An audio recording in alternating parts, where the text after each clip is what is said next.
following is a presentation of the Big Ten Conference. Welcome back to Fox College Football, sponsored by Geico. It's easy to Geico. Not 200 miles between Madison and Iowa City. They know each other very well. The first meeting back in 1894, and it is going to be physical. Allison Williams. That's right, Jason. This game has that tradition. It has the Big Ten West implications, and it has all the extra meaning of a rivalry game as these two teams battle for the Heartland Trophy and everything it represents. Wisconsin safety Hunter Wohler told us you have an innate hatred towards Iowa as a Wisconsin kid, but you also respect how they go about their business. Every year, this is about proving who is the toughest team in the West. You know with Iowa, it will be a battle start to finish. So Wohler and the Badgers very much know what they're facing in Iowa. They also know what they're facing at quarterback for the Hawkeyes. Former Badger Deacon Hill making his second career start. He is the first to admit that he struggled last week. He was tight and tense. He says this week he'll be more calm and confident. And he will get the ball first. The Hawkeyes won the toss. They'll take the football from the 25-yard line. And why don't we tell you about Deacon Hill and the adventure he's been on from Santa Barbara, California in wine country. Went to the title game in his division back in 2019. He then came to Wisconsin, got into one game at a 3-and-out against New Mexico State last year. Not long after Paul Chryst was relieved of his duties, he went to the transfer portal. He shows up at Iowa as the backup to Cade McNamara, who then tore his ACL. And here is Deacon Hill, who said he was jittery last week, but you kind of get the feeling he knows what he needs to do better. He does, and he knows who he's facing, and he can sling it, man. He is a big guy that likes to let it go. He has Caleb Johnson in the backfield, who he had back last week off an injury for a couple of weeks, and he has the first carry. So this is an Iowa offensive line that Kirk Ferentz says got more mature and better last week behind the center, Logan Jones, who started every game last year. He's back in the middle of this lineup. Rusty Feth in at left guard. Nick DeYoung may play, but he will not start. And Eric All caught 5 balls of the 6 completions last week for the Iowa Hawkeyes, who run it once again. It'll be 3rd down against this Wisconsin defense and James Thompson Jr., who made that last stop. But the linebackers are some of the key to this defense. They are, and they're going to play more big people today than they have all season. Getz has really taken a step in his 5th year, but they've faced mostly spread offenses over the course of their 5 games. It'll be different today, and Hunter Wohler, their leading tackler, by double any other Badger. Iowa is not very good on 3rd down at all. 27%, 128th in the nation.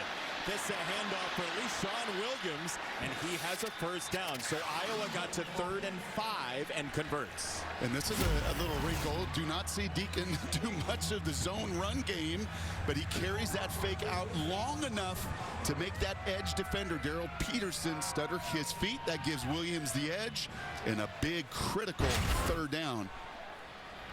Iowa's opening 12.5 of plays last week only had really one good one in it, as this is a carry for Johnson, who broke the touchdown on that opener last week. It is time for our Easy Mode game plan, sponsored by Geico. It's easy to Geico. Well, dominate those hidden yards. They're not going to win in the stat column offensively, but those are penalties where they're really good.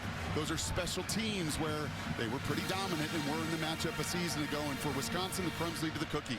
Got to continue to be patient offensively against that very sound defense we talked about in the open.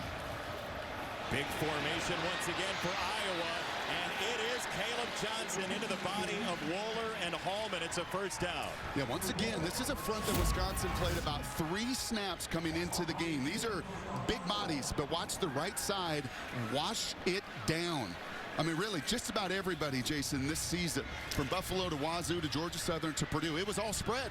They had not had many teams, no teams, with a fullback or a couple tight ends running right at them. And that was the 3rd tight end, Johnny Prescuzzi, with a big block on that carry. They'll run right into Zachman, and it's Williams for a gain of about 5. So 6 straight runs to open the game for Iowa. And welcome to Iowa, Wisconsin. Yeah, could not write a better script here for these guys. Kirk Ferentz, not changing. Luke Fickell, go ahead and run your air raid philosophy. We're going to put tight ends. We're going to put fullbacks. We're going to run it right at you. You can see the record's not been great in this matchup, but like so many of Kirk's matchups, they've usually been pretty darn close. They won last year with a total of 146 total yards of offense as Williams is into the wash for a very short gain. It'll be 3rd down and about 4, which is manageable for Iowa. Yeah, this is going to be the game for Iowa and for a quarterback making just a second start in a very hostile environment. Stay ahead of the sticks.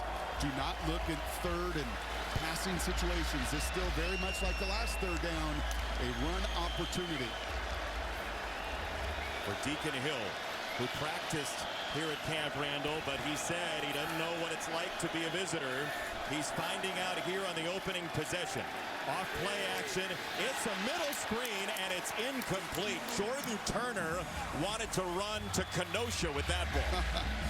And he nearly did. An excellent play there by the middle linebacker. Eric All is the guy they want to get the ball to in any number of different ways. You're going to see him initially go out, but not only is there traffic right in the middle, that is Jordan Turner seeing it, going after the football, and then you're right, nearly taking it away. So one of the best weapons for Iowa so far this year and in his All-America season last year is the punter, Tory Taylor, who has all of 1 touchback in 36 punts all season long. And this one, again, won't be a touchback. Wow. He is exceptional at what he does. I was watching him warm up. It's not often I watch punters warm up, but that guy must see TV.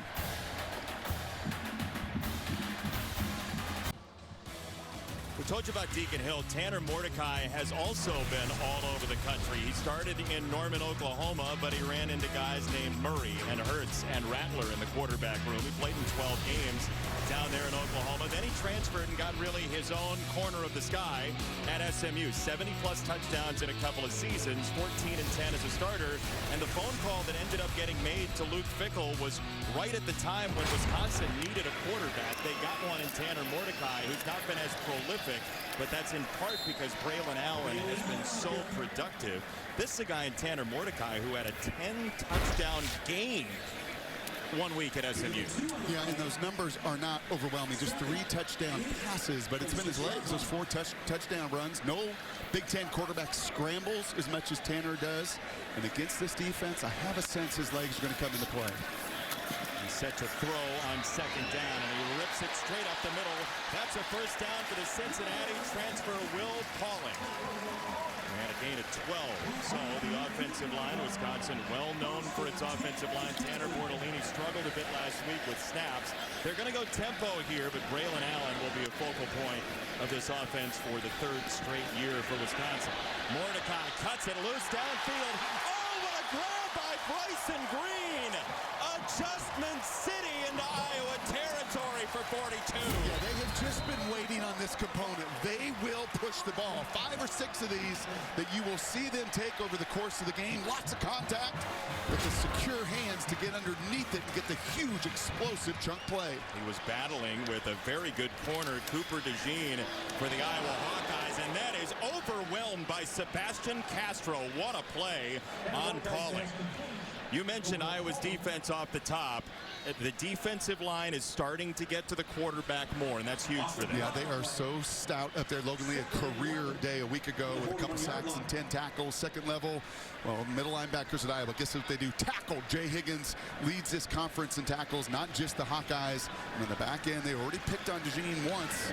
Do not see many teams go after him. One thing, Mordecai breaks it down. There are the legs with a jab step, and that should be a flag. Jackson kind of checked up and said, I hope I didn't do anything, but man, that's close to a marker, Brock.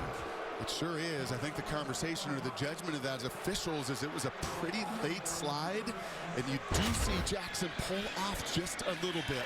He felt it, though, that it was close based on his reaction. Wisconsin, a top 25 3rd down team, 47% for the year. Shifting on the line for Iowa. They rush 4, and it's Mordecai to run again, and he does not get the outside. Quinn Schulte, the safety, ushers him out, and now a decision for Luke Fickell. Yeah, that was a designed QB draw right there, trying to get that defensive line to come up the field.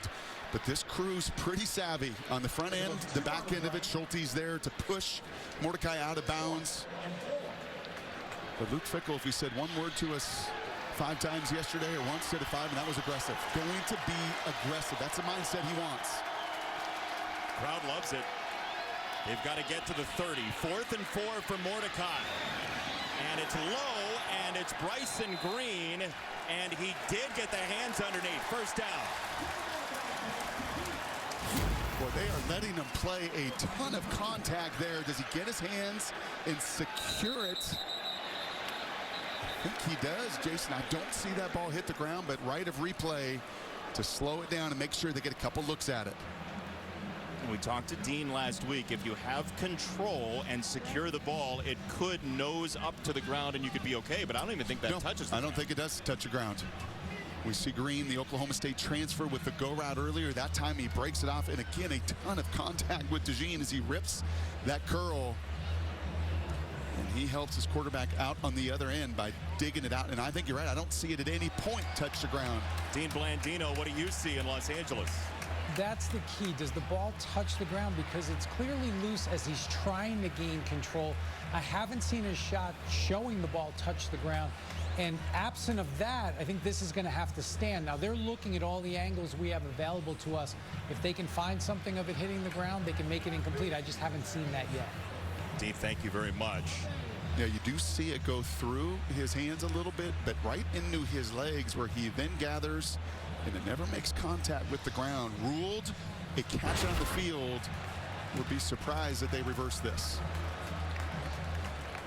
Here's After Chris Coyne. review, the ruling on the field stands. It's first down. To Dean's point, they didn't have enough to confirm it, but they certainly didn't have enough to overturn it, so it stands. Phil Longo said to us yesterday when I read off that stat about contested catches, this is a crew that's only catching about 33% of contested catches. And he said, we are waiting, man. We are waiting, and we're going to find out tomorrow. This will be a physical game. Count Bryson Green 2 for 2 on DeJean with tight, tough catches. Luke Fickell said yesterday they had drops. There's something of an issue, a little too much in that department, as that's sales for Chimere Dike, and it's second down. Yeah, this is going to be fun for Tanner today. A guy that we saw his journey. He's been a lot of places, seen a lot of ball. He loves the culture here and his teammates, but he knows this is a group that you're playing against, that you have got to be on time. You've got to be on point. Well, you said to him, do you feel the eyes staring at you, the Iowa defense, because they're all square? And he said, absolutely. All 11 of them. 22 if you want to do the math. Here is Allen on the run. Straight ahead, a bowling ball for a gain of 9 into Schulte. So they get into the spread, right? They get into 2 by 2 or 3 by 1 in this occasion. And, well, kind of like Iowa did on the other side, moving people at the point of attack. And we have a whistle and a marker, some movement on the right side of the line. False start. Of the snap. Offense, number 71. 5-yard penalty, third down. They'll get the sophomore Riley Mahlman.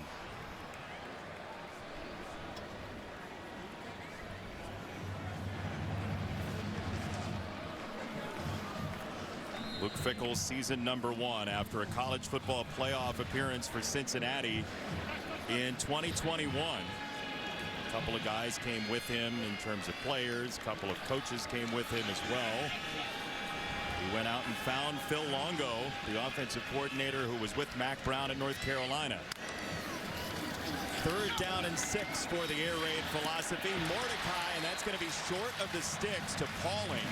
4th and 1 for Wisconsin. That's a beautiful little option round, and Wisconsin runs a ton of these. Longo so believes in letting his players be instinctive.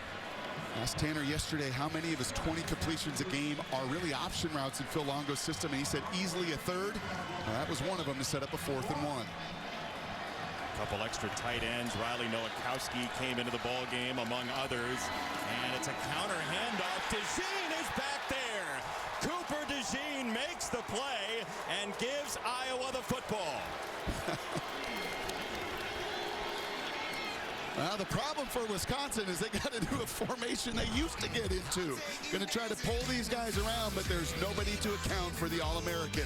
And you may have beat him twice on passes, but he's going to come and rebound and get you on that 4th down to get those Badgers off the field.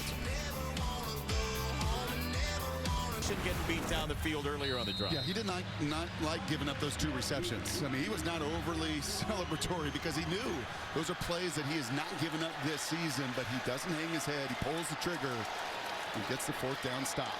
After an 8-play drive on their first touch, the Hawkeyes start from the 15, and Caleb Johnson is stopped for a gain of 2 by Jake Chaney. And this Iowa offense, obviously without Cade McNamara, they're playing without Luke Lachey, who is done for the year because of a leg injury as well, an ankle injury.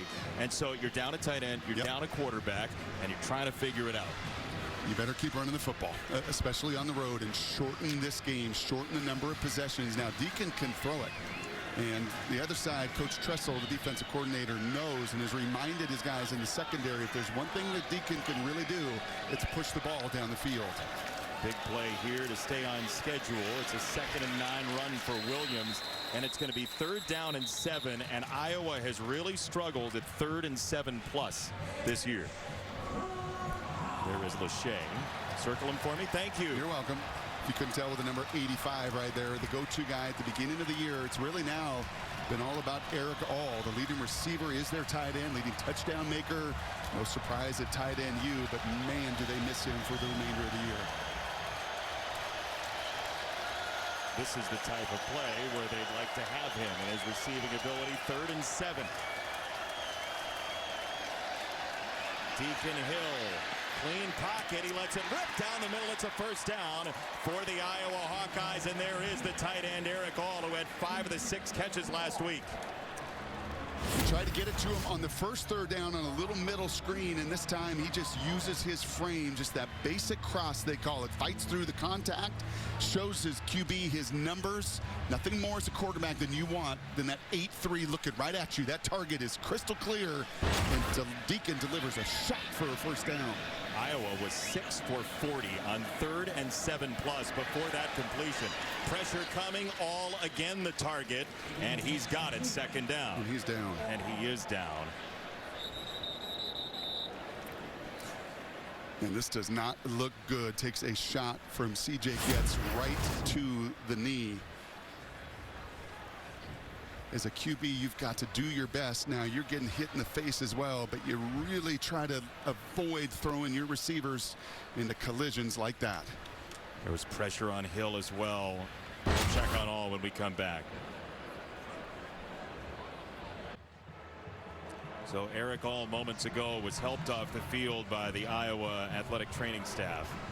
And with Luke Lachey out for the year already, and Iowa tight end U, as you mentioned, but you've got 2 guys who are possible all Big Ten players out now. And Iowa does get back Jazzy and Patterson for the first time this month, in about a month. He's in the backfield. This tipped in the air and nearly intercepted.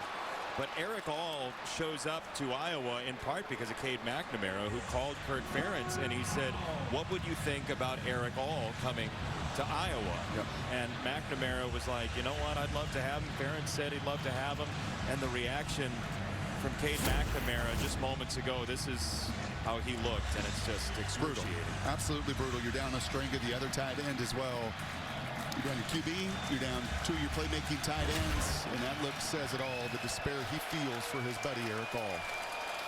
Lachey goes over to him there. I mean, those are 3 huge names and good dudes. Losing time in his season, and who knows what for Eric All. Timeout called by the Iowa Hawkeyes. 3rd and 5 with not a whole lot of answers in the pass game right now. Touchdowns last week in the NFL by a couple of their tight ends, but now Deacon Hill is without Eric All. The tight end for the Hawkeyes, Luke Lachey, on the sideline, injured about a month ago. Well, at some point, a receiver's got to get a reception. Didn't happen a week ago. 6 completions, none to wide receivers last week in their win against Purdue. This is to Ragaini. And the first catch for a wide receiver in 2 games for the Hawkeyes is the 6th-year man, Nico Ragaini. Yeah, and you know what 6-year guys start to do? They know the tricks for Brian Ferentz. He ran right at the umpire.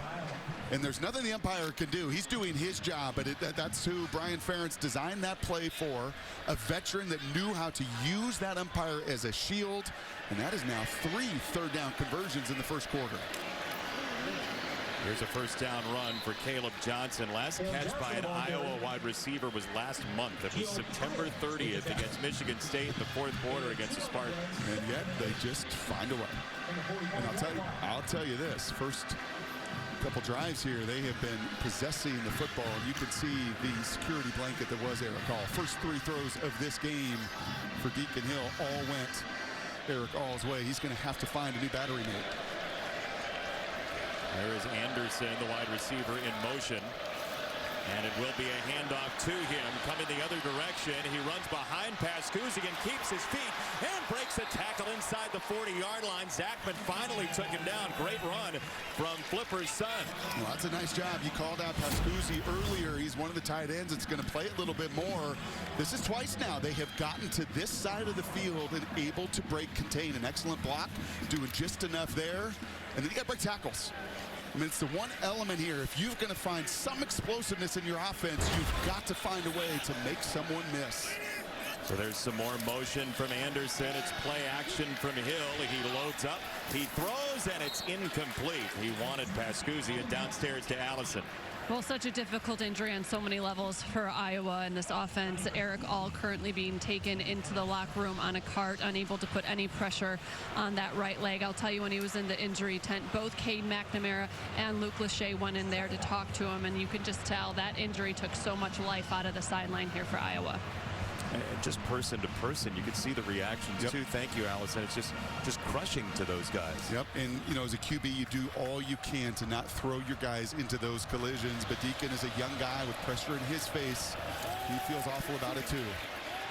Here's his throw, and it is incomplete. Knocked down by Hunter Wohler. That was for Stylianos, who's now the #1 tight end. So you mentioned the third down conversions earlier today. That is as many third down conversions as they've had in the last 6 years at Camp Randall Stadium. Yeah, the trips up here for Brian Ferentz the last 3 times have not been good, but much more efficient today. This, though, at 3rd and 10, the most difficult. Yeah, they went incomplete after a nice wide receiver reverse. And so empty on 3rd and 10.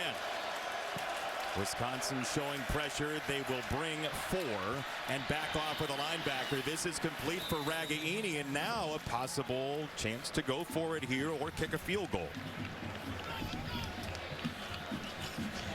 Not real surprised. If you've got your tight ends down, that's probably the next best option.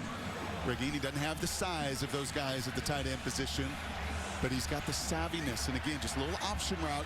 Shows his QB the numbers. I think this is too far in these kind of windy conditions to try to kick it.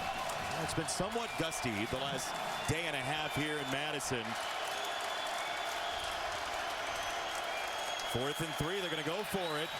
And it's a fake the run. They will hand it off for Ragaini, and he is smoked. Drilled by Jeff Pietrowski. You know, Drew Stevens in his career is perfect beyond 50. They run it instead. Well, this is the true freshman that's got to block the Michigan State transfer, and Pietrowski's got eyes all over it. He's got eyes, and then he's got technique. And what do they always tell those edge defenders? Keep your outside arm free. The true freshman playing thrust into the situation with all the injuries at the tight end. Can't get to Pietrowski. He keeps his arm free. He makes the tackle. He puts his Wisconsin offense on the field. That is great detail and technique. Yeah, that freshman you're talking about, Ortworth, came on in 4 tight end personnel last week. He's now thrust into way more action. Mordecai deep ball, and that got spun around and incomplete. Pauling was the intended target. Tanner Mordecai said to us yesterday, I can spin it as well as anybody, and that was zipped through the wind. He throws a very tight spiral. The crowd didn't like it. Watch Castro at the end of this. The ball clearly behind. Well, the crowd thought maybe a little bit of contact. That's uncatchable. Castro, that dude is all over the field, Jason. He's he's one of Phil Parker's favorites. Near the pick 6 against Iowa State to help cement that win. Mordecai setting up the screen, and that is incomplete. Well, Phil Parker, you and he had one of the most interesting conversations I think I've ever heard with a coordinator. You turned into Ted Lasso for a moment. How many times did the word triangle come up? A lot. Will you explain to people what you were talking about triangles with Phil Parker? Well, we'll have the course of the game to do it, and I may draw a few, but he believes in them. Such sound technique. Two guys on the outside, one in the middle at all times. Yeah, there's a whole bunch of geometry on that phone call. And I won't say hypotenuse, even though he wanted me to. You just did. Third and of incompletions, just like Iowa's last. Bogged down, and this goes to Bryson Green, who had the long catch against DeJean earlier, and it's 4th down, Wisconsin. What is this? 1st and 2nd down passes in Iowa, Wisconsin. Yeah. Well, it's this, though. I mean, that's about what you get when they do play. So you get the one explosive earlier, right? The one go route. But it's so hard to find consistency. The only team that's done it this year is Penn State. Went up and down the field. They sustain drives really nobody else has against these Hawkeyes. Even though they've played a lot of plays, the offense is averaging the fewest plays per drive in the country, and a marker is in on 4th and 3. False start. Offense, number 36. 5-yard penalty. Still 4th down. You know, the first ever game at Camp Randall Stadium, Brock, was in 1895, and the final score was 6-0. You would think it would be an Iowa-Wisconsin game. It was Minnesota-Wisconsin. But this place has seen some grinders, and this looks like it's going to be one of them. DeJean on a line drive wants to return. He kept the football and kept his feet, but only for a moment. Chaney was down there among others. And next week, Big Ten game coming up that I'd love to tell you about, but a marker's in first, and so we'll do the promo in a moment. During the return, holding receiving team number 27. 10-yard penalty. It's 1st and 10. Hidden yards you're talking about. That goes against Harris for the Hawkeyes. I know you're waiting with bated breath for this. Start Saturday strong with Big Noon Saturday on Fox. Big Noon kickoff 10 a.m. Eastern live from Columbus. 3rd-ranked Ohio State off a win against Purdue, taking on number 6 Penn State at noon. It's all right here on Fox. Enormous games coming up in the next month in the Big Ten East. And, you know, we have seen Ohio State. We've seen Michigan, the Wolverines. They just outlasted and outstrengthed Indiana earlier today. What do you make of that game next week? I think it will be phenomenal. Ohio State put together their best offensive effort of the season, but watching that Penn State-Iowa tape as I did and prep for this one, goodness gracious, the Nittany Lions are deep and balanced and play in all phases as well. Caleb Johnson on a 1st down run for the Hawkeyes. Iowa averaging just about 2.5 yards on 1st down so far in the game. That's 8 plays for 21 yards. But 2 possessions, 4, 6, 8. That's about what they want. Shorten this game for Brian Ferentz, Kirk Ferentz. Get it to the second half. And maybe a defensive touchdown, maybe a punt return, maybe one of those plays. They just find a way to make in this matchup come into play. This is the lowest scoring Big Ten game since 2015. And they have met their number. No score after 1.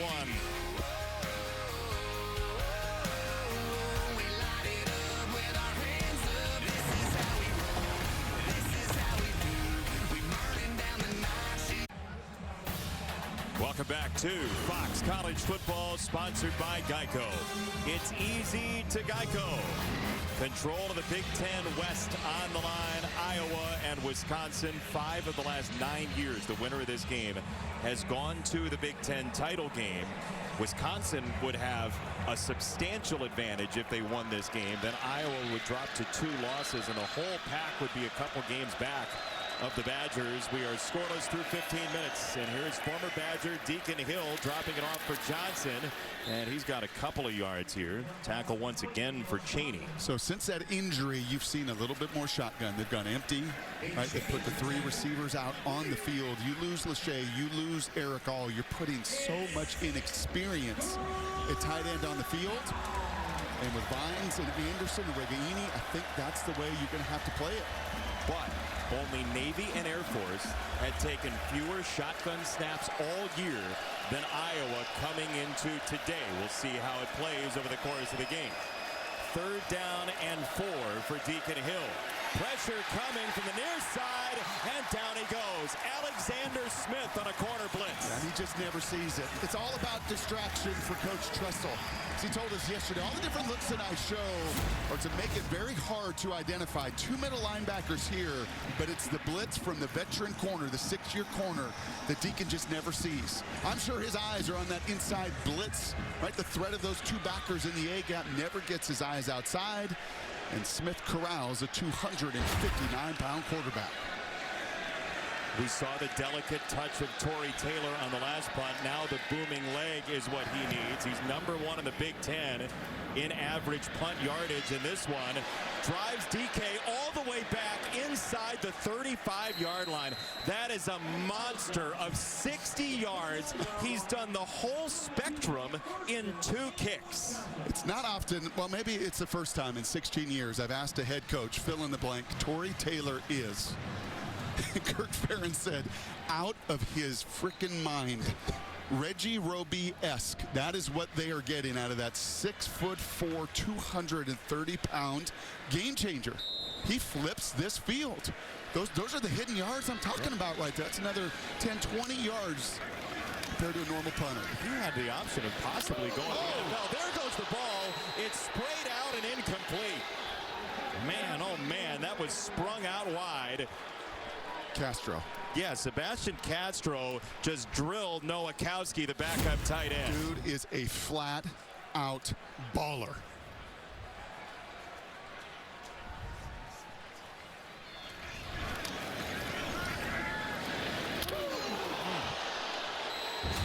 You know what he knows? Attack angles.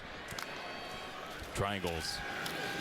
Mordecai feeling a little pressure, and he throws incomplete. That's short for C.J. Williams, and it's 3rd down, Wisconsin. Yeah, and you could just kind of feel it, right? That opening drive, Tanner hits the deep shot, then he hits the curl route, and you finally got into a little rhythm.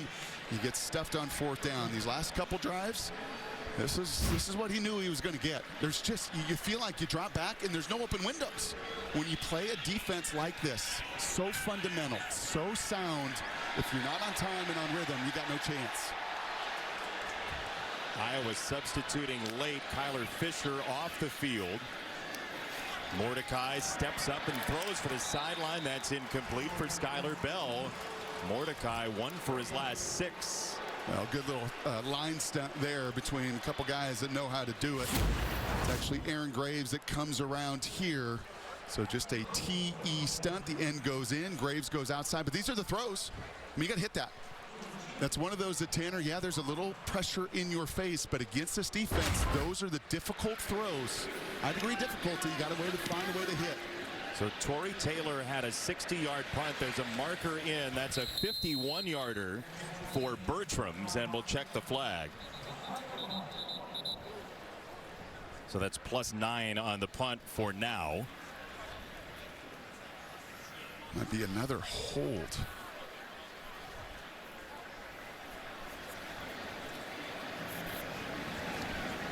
During the kick, holding receiving team number 27. Half the distance to the goal. It's 1st and 10. Timeout on the field. So that's basically a wash then from the Taylor punt. Iowa backed up. When we come back, no scoring, a lot of hitting. We're not even halfway there.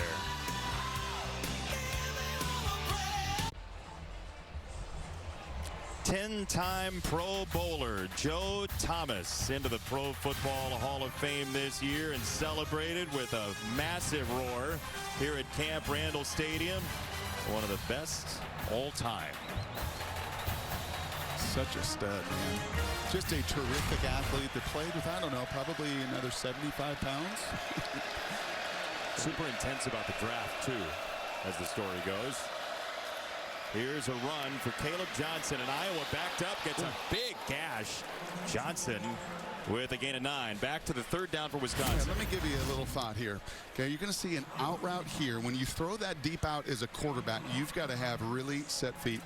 And I thought Phil Longo was interesting talking about Tanner in these feet. Quiet feet, quiet mind. Watch the extra little chop. See that extra little chop at the very end? That makes him late.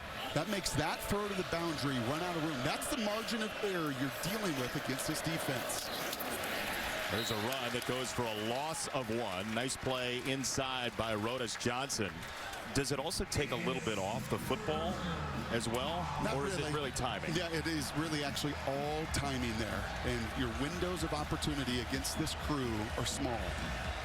And Phil Longo knows that, and he knows the level of precision and detail it's going to take first year in the system. Not too indifferent than a 3rd and 2 precision and detail for this Iowa Hawkeyes offense right now, Jason. Got to find a way to convert. They lost 1 on 2nd and 1. Williams, the tailback, and a little hesitation, gets them an alley, and he is gone. Williams down the sideline, and he can score. Holman just couldn't get there. 82 yards for 6.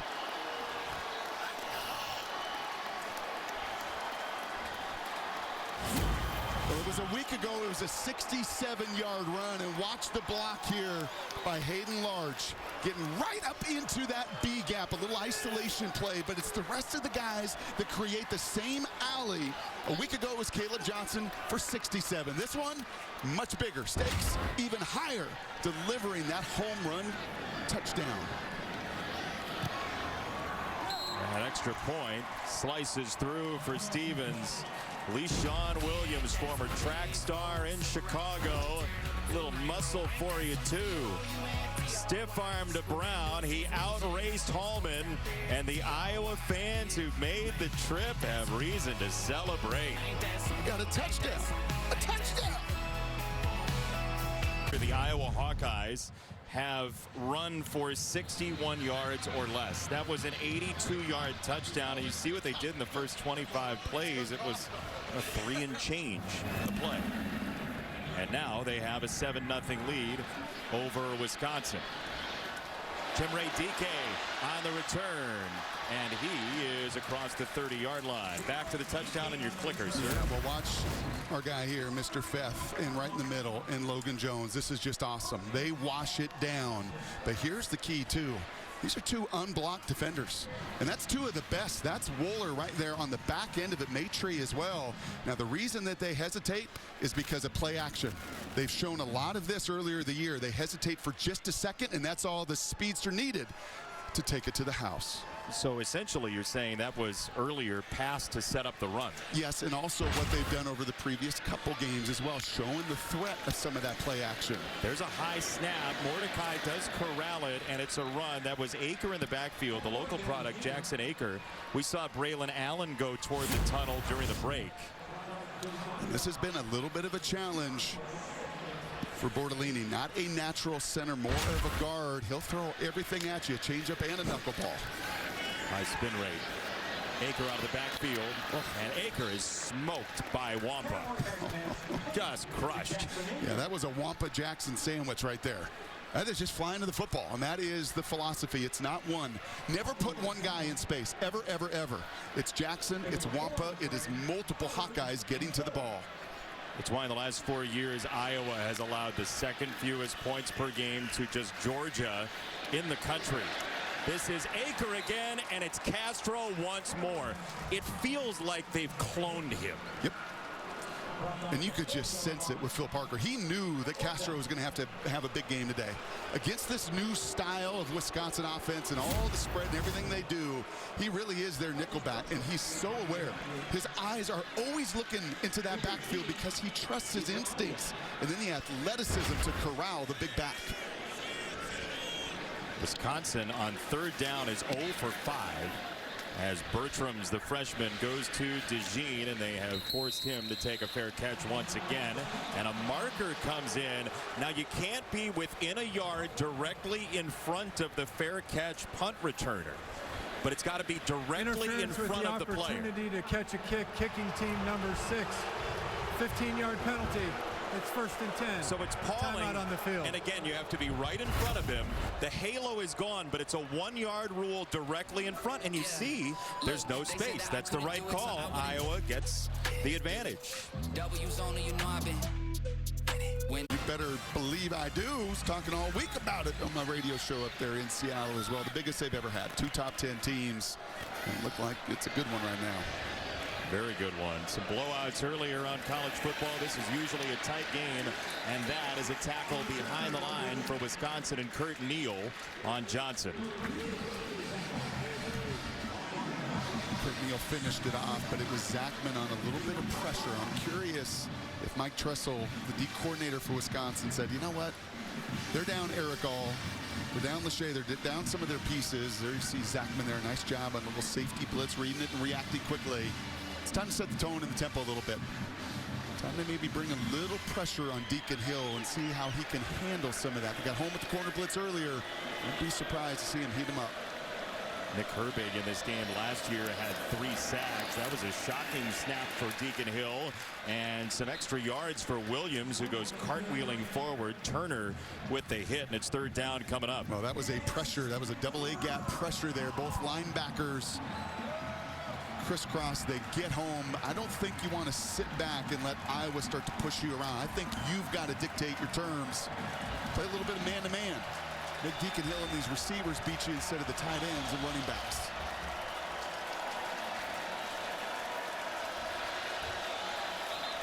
And there's movement at the line.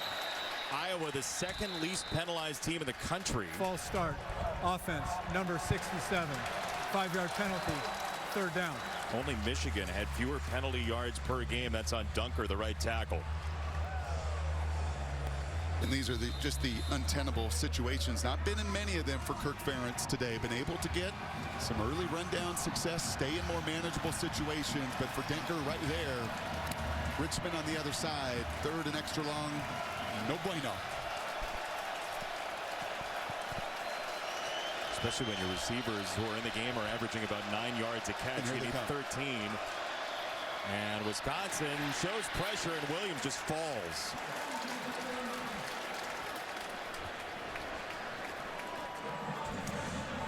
Tangle feet with Deacon Hill there. Yes, I think that's exactly what happens here. So who's that on? Both. Okay. Yes. Downstairs to Allison. I'm done with you. Yes. Allison, what do you have? We'll get to Allison afterward. Tory Taylor on the punt. Inside the 20-yard line. Of course. Now, Allison, what do you have? Hey, Jason. So you guys saw Braylon Allen head into the Wisconsin locker room. He's being evaluated for an upper body injury, and right now they're calling his return questionable. Not ruling him out, but they're going to have to see how he feels after he's further evaluated. Wow, that is big news, because Braylon Allen has led the Big Ten in 2nd half rushing yards and touchdowns, and the hope for Wisconsin is to wear the defense down if you can at all, and then let him eat in the 2nd half. Yeah, and remember as well, Iowa's down tight ends, Luke Fickell's down running backs, no Ches Malusi the rest of the year either. Here is Aker, who's the local product. He's about 20 minutes away in Verona High School, the Wildcats, and they didn't know when they got here, Luke Fickell and his staff, fullback, tight end, halfback, whatever it is. But Phil Longo likes power backs, and Aker can fit that bill. Well, they've got to find a way to have some balance. 3 straight 3-and-outs. Most of those passing situations, you have at least got to threaten this defense with some run game. Play action for Mordecai.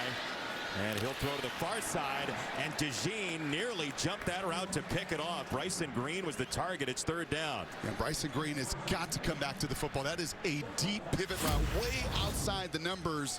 You're going to see him here try to pivot, but when you run this route, you've got to plant your foot against a DeJean and come back to the football. You cannot sit and wait. You sit and wait, number 3 is going to find a way to go take it away. 3 pick sixes last year for Cooper DeJean. Empty for Wisconsin on 3rd down and 8. 5 in the pattern. Mordecai does get it complete, but it's a yard short to Pauling. Would you think about it? I don't think you can. Not even think about it? I don't think you can. You're not going to put Iowa in field goal range. That's a little option route once again, and Pauly just got to get a little deeper. He shakes Higgins, the linebacker, but not enough depth. Once again, no early down production. You get to 3rd and 7+, good luck against Iowa. for the record, just in case anybody is trying to figure out what I actually think here, you have to kick this. It's such a low-scoring game. You have to kick it, and they do, and it goes bouncing to the 30. You know what else you can't have? What's that? 4 straight 3-and-outs, and that's exactly what Mr. Fickle and his Badgers have got to figure out at some point this afternoon.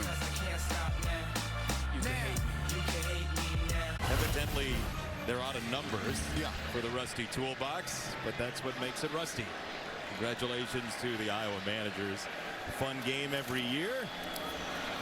On a run on first down, and it's LeSean Williams. Downstairs to Allison. What do you have? A couple injury updates for Wisconsin. Defensive end James Thompson is working through a lower body injury, spending a lot of time on the stationary bike trying to get back. His return right now is questionable. Keep in mind, he's the team leader in sacks. For running back Braylon Allen, though, some good news. He is back on the sideline with his team after having the upper body injury evaluated. He has been cleared to return. That is good news for Wisconsin. Allen only has 3 carries so far. That's a big hit for John Meta and Jordan Turner from the linebacker spot. It's third down. And a little more familiar start there for Iowa. That's how they started this game in some of those big heavy packages with tight ends and fullbacks and putting John Meta and Turner and the rest of those guys eyeball to eyeball with them, and it's put them in a manageable third down situation. Don't you just kind of feel the team that converts third downs is probably going to be the team to win this one today? You get the sense, and Wisconsin so far is 0 for 6 on third down. Deacon Hill feels the pressure, and down he goes. Turner got in there first.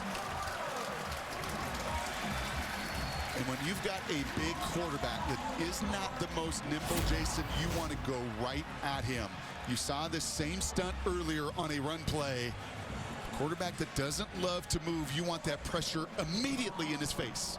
Force him to try to twitch, force him to try to move. He can't. Wisconsin gets home with the pressure package. Jordan Turner had a massive game last year against Iowa. 10 tackles. Tory Taylor just hit another buzzsaw inside the 15-yard line.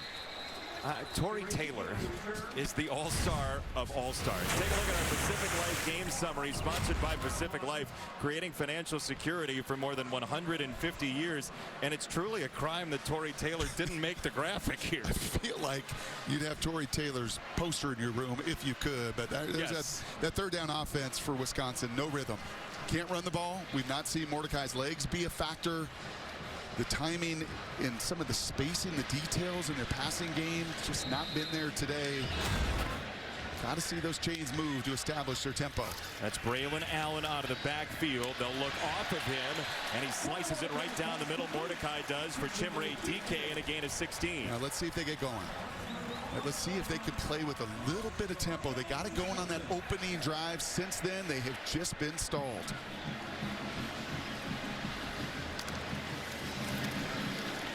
First down run. Braylon Allen to the outside. A stiff arm for Schulte, and that was nasty.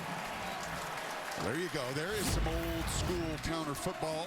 Pull around, you get Braylon Allen a one-on-one. I said to you, Iowa does not like to do this. The theme of the defense is never have a guy in a one-on-one situation. Schulte pays for it. Braylon Allen again, and we asked Hunter Wohler yesterday, how would you tackle Braylon Allen? He said, I'll tell you this, I wouldn't try and hit him high. And here's a young man who's over 3,000 yards now, 14th in school history. You do see him favoring that right arm just a little bit, though. As I think he's going to go to the bench and try to put that shoe on, but that is certainly something to watch this afternoon. So he's out, Aker back in, and it's Aker out of the backfield. Jeez. And Aker is sliced down by Castro. So good. Man, he read that so beautifully. If Tory Taylor is the weapon in the special teams phase, this nickel linebacker just defeats the block outside. That's a true freshman in Ashcraft. Ashcraft trying to block him. He can't. Nobody can. I've not seen anybody get to 29 this season. Game changer. His awareness, and he was a high school quarterback back in the day. 3rd and 11, quick snap here for Wisconsin, and Mordecai to the near side, and it's incomplete. A contested catch, and Will Pauling couldn't bring it in. There it is again. That is the same exact deep out. He threw it to his right earlier, this time to the left. Jamari Harris, because it's a little late, high and behind, is able to close and knock it away. I think Tanner will watch this tape and just say, man, I knew I had to be precise against these guys. But playing them for 30 minutes here, it's become a reality. Atticus Bertrams on the punt, and this goes side spinning to the 15 and inside the 15. Wisconsin trying to throw DeJean into the football, and it didn't work. 52 yards. And those lineups are loaded. I hope we have footage of that for later in the season. How about a shot down the field? I'm thinking it's a run, Brock. Look at me out on that limb. Williams on the carry. Usually the footing is not my advantage. It's 2nd down and 6 coming up. 133 yards on the ground for an Iowa team that had a total of 146 in their win last year. But Brian Ferentz has just not gone away from it. It's just committed to it. That is how they do it. They're unapologetic.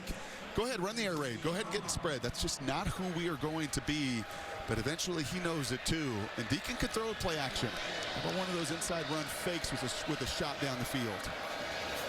It's another run, and it's sideswiped.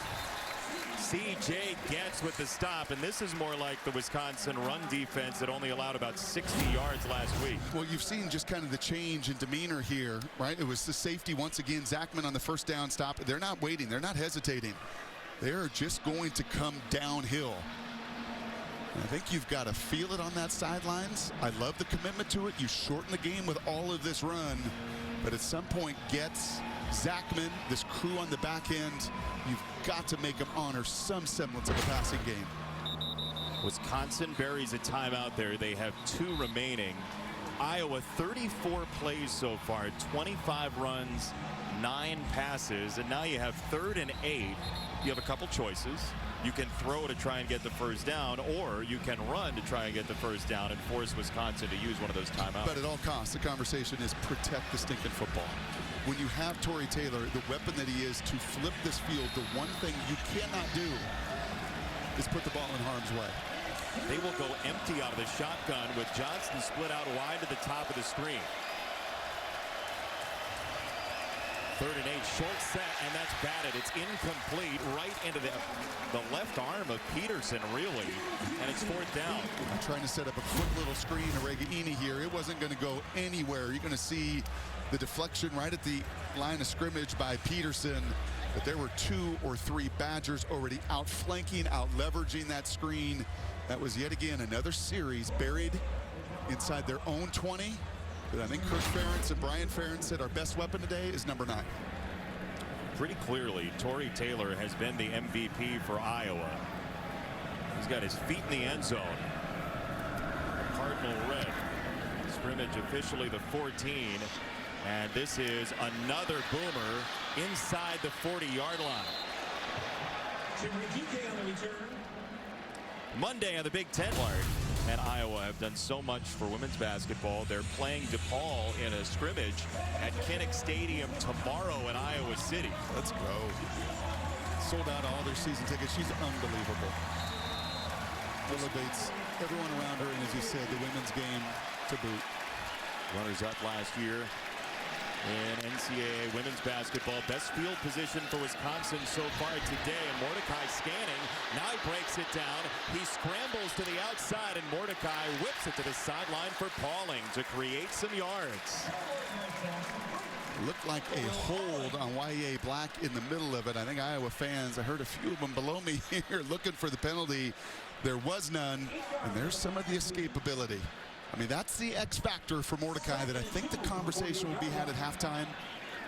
Extend these plays. Make them uncomfortable.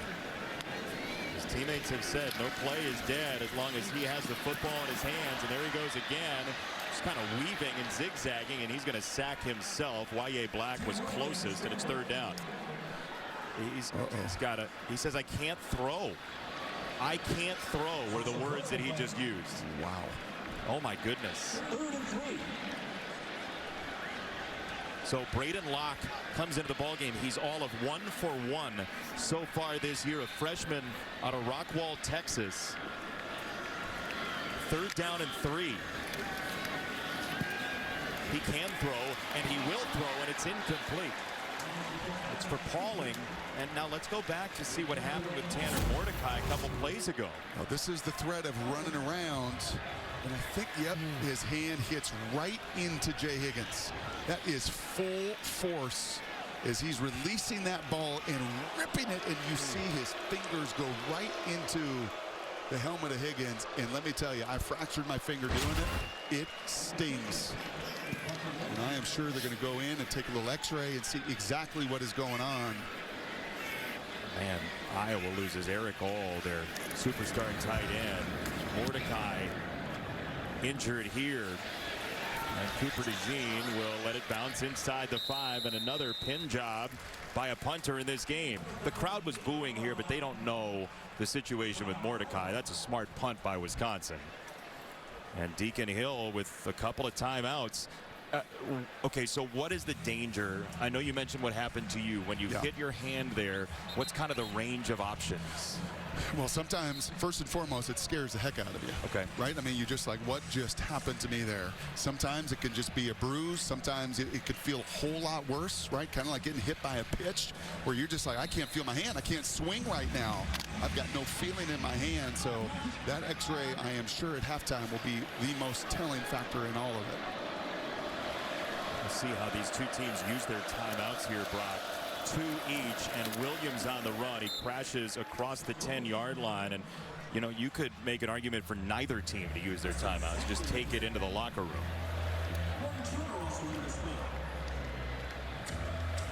You said it off the top, though. This Iowa defense is foundational to what they do. It's winning ugly sometimes, but this defense. Sometimes? Yeah, you know what? You know, Most of the time. You know, they had, look, they won 55-24 against Ohio State 6 years ago. Thank you. Okay, that wasn't ugly. Sometimes. That's called TBU. True but useful information. Okay, you misquoted Chip Kelly. 2nd down and 7. Williams is spun around to the backfield. Penetration for Getz. True but useless. You're right. True but useless. Just trying to be nice. All right, so now Wisconsin will use a timeout. Now, you know, you force them to punt it. You have to. Although, you know, you could argue that with Tory Taylor holding the football, that's like the worst position you could be in as a football team. But he's not going to throw a touchdown pass from here. Nope, you absolutely make him run it again. You make him punt it. Braden Locke, if you're a Wisconsin fan, we did ask. There's a good look at Tory Taylor. 2 Australians just having a field day punting the ball. Somewhere McAfee loves this game. But Braden Locke is not a runner. If and when Wisconsin will get the ball back, he is a lot more of a processor and a thrower in a game that I think a lot of us thought, geez, not going to be a ton of points. Braylon Allen is banged up. Mordecai is now banged up. Eric All is knocked out of this game. First downs are going to be huge. And it's going to be a lot of run on first down the rest of the way, you would have to imagine, for both of these teams. This is 3rd and 10. Caleb Johnson, the tailback, behind Large in the eye. And it is Johnson, and he goes down. That was Maitre, the nickelback, coming from the near side. A timeout, Wisconsin. 19 seconds to go in the 2nd quarter. You know, it's interesting. You have Iowa, and there's been so much talk about Brian Ferentz and the offense and what it looks like and the whole 25 points per game and everything that goes along with it. You have Luke Fickell, who showed up here at Wisconsin. You see much less fullback, less tight end. One team is doing what it always has done. That's right. Wisconsin is doing something new. And the fan bases both have reacted in their own way this season, and now together to this game. And Tory Taylor has been a dynamo. I mean, look at that. 50.8 and the 2 inside the 20 don't even tell the story as the ball hit at the 1-yard line and bounces back. He's in the end zone again. They come after him, and Taylor gets it away. It's to the 44-yard line, and the return for DK, and he is cut down. There's another strong punt for Taylor. It was 46 yards, and Wisconsin will have it with 10 seconds to go. So what does this look like for Braden Locke? Trying to get in field goal range for Vakos, your kicker, career long of 55, long this season of 49 against Wazoo. But for Braden Locke, 1 pass attempt before that last one. He is a thinker. Phil Longo told us flat out, man, his mind can process like Mordecai. Now, he doesn't have the athleticism or the movement, but all he's thinking about right now is try to get beyond the sticks and get into field goal range. So you'd have to get to about the 38-yard line for that long you're talking about for the transfer from Ohio. And Locke to throw. He comes this side, and it is incomplete. He wanted Skylar Bell, and the coverage for Jackson, 2nd and 10. Yeah, but with 6 seconds, you can't throw short of the sticks. You've either got to throw like they just did right to the boundary. Iowa knows it. Or you've got to throw beyond 10 yards. Phil Parker looked like he brought a little pressure there, because he too knows he does not want to let them necessarily get this ball beyond the sticks. Come with 5 here. Locke rolling out and throwing. This isn't going to land in time. The end of the first half on the pressure from Iowa. Wisconsin playing without Tanner Mordecai, Iowa without Eric All, and a 7-0 lead for the Hawkeyes. Just the 4th time in the last 20 years the Badgers have no points in the first half here at Camp Randall Stadium. But it's exactly what we expected today. Mike Emanuel and Chris Peterson in Los Angeles, the State Farm halftime show right now. Indeed, Welcome back to Fox College Football, sponsored by Geico. It's easy to Geico.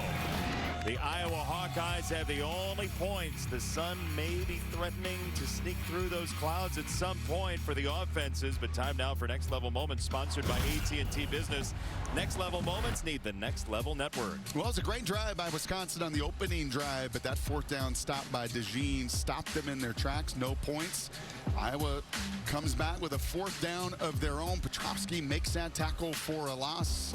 We're 0-0 until the track star got loose. LeSean Williams got some help from his buddies in front of him, and then it was a foot race. Made 2 Badgers miss, including Wohler right there, and he is to the house.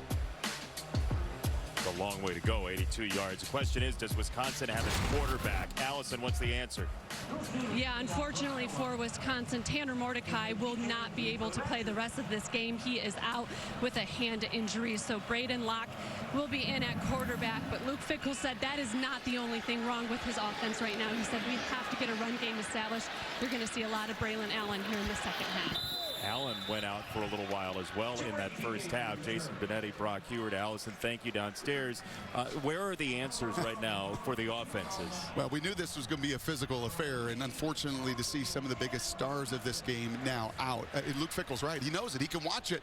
He's played Iowa and watched them for years. If you don't have the threat of a run, you don't have a chance. And now with a backup quarterback in as well, it is imperative they find some semblance of a run game and get their 240-pound back.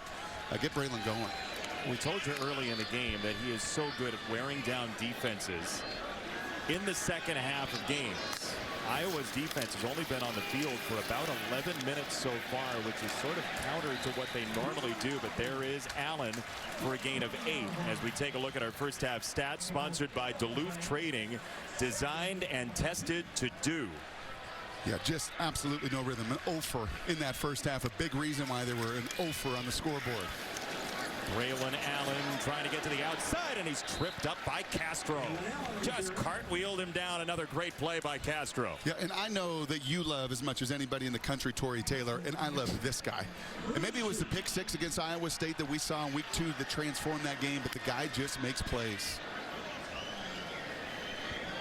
Senior out of Oak Lawn, Illinois, the south suburbs of Chicago, Richards High School. Jason, that's a light box. You've got to run this football. 4-man line. They will run that football, and they will burst forward with Allen right into Y.A. Black. It is a first down. Tried to bring the safety down in Schulte, but you have now got to lean on your big people. You may have changed the philosophy, and you may love this air raid moniker, but this is time to lean into your 4-star players. And you know where they are? On the offensive line. It's your tackles, it's your center. It is your big hammer of a running back, now over 3,000 yards. Get back to running the ball. That was a soft snap, almost a changeup that time. Mordecai, I should say Locke had to wait for it. We saw Mordecai have to wait for one in the first half. You see, and that is an RPO. That is a situation there where Braden could hand it off, but he felt all the bodies in the box and a one-on-one outside.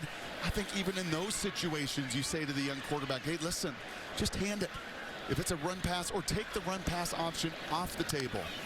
He had 128 passing touchdowns in high school. That one is high.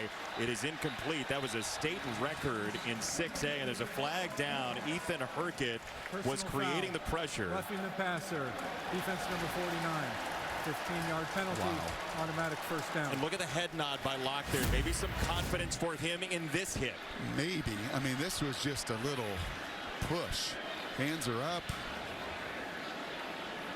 Sheesh. With how physical this rivalry Yes. is, and you had Hunter Wohler telling us before the game yesterday, sometimes I check my helmet to see how much paint is on there. Now I get it. Chris Coy, the official there, the referee. Quarterback's in a compromised spot. Don't hit him. That one's on target. Skylar Bell with the catch. So Braden Locke, who was at Mississippi State last year, didn't take a snap. He was 1 for 1 coming into this game here at Wisconsin. It's his car now. And he was a prolific dude now in high school down in Texas. I mean, he threw for 11,000 plus yards. He can spin the ball. That's second all time in the 6A classification in Texas. He takes a hit and he drives it for DK. Okay. Yeah, he stood in there now. He knew that he was going to get hit. We watched Tanner in that first half, and those feet get moving. He can scramble. Braden is not a scrambler. He knows he is going to stand in there and take that shot by Y.A. Black, but he's going to stand and deliver. First down, Wisconsin. Allen, the tailback. They feed him. Off the right side, Schulte went low. Higgins goes high. Second down, and about 6 coming up. You know, there is something to the backup quarterback coming in as well. And especially if that backup quarterback knows how to call the plays, knows how to handle the offense, which Phil Longo said he is right there with Mordecai. There's a time where the rest of the guys will pick you up. That offensive line will pick you up. Braylon will pick you up. They know the difficult circumstances that a guy thrown into the fire finds himself in. Let's keep an eye on that. That Braylon Allen's been running the ball hard here to begin the second half. You know, it's so interesting. Joel said something very similar about Indiana changing coordinators in the early game, and with an injury, sort of a similar situation. Craig flushes him out of the pocket, and that is to DK, so it's third down, Wisconsin. And again, he is not going to run. You're not going to see QB draw. You're not going to see option unless it is an absolute wild card. He's going to look to distribute the ball to his guys. And you could see last couple games, they thought they found some of that rhythm on third down. Just one conversion, and it's been on this drive. 3rd and 4, some options here with the down and distance. And it's a throw, it's a shovel pass. Braylon Allen puts the head down and shows Schulte into next Tuesday. First down, Wisconsin. This is so good. This is great timing on this shovel pass. It's all about the timing. QB sells it, eyes downfield, and then that's just no fun. I mean, come on. Yeah, the wheels on the bus go round and round.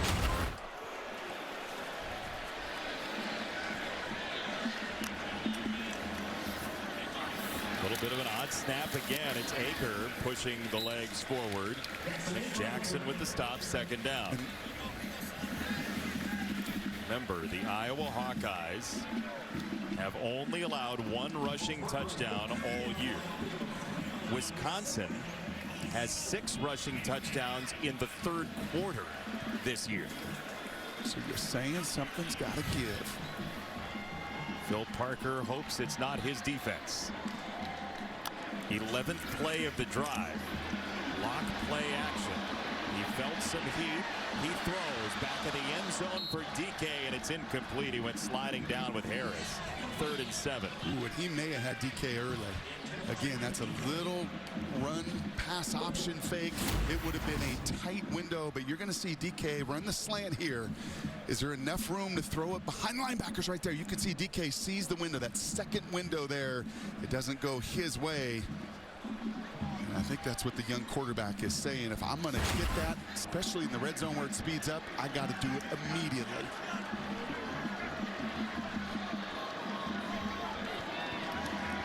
Falling in motion, close to the formation in the bunch. 3rd and 7, late in the play clock. He didn't get it off. If they didn't call timeout, that's a delay of game.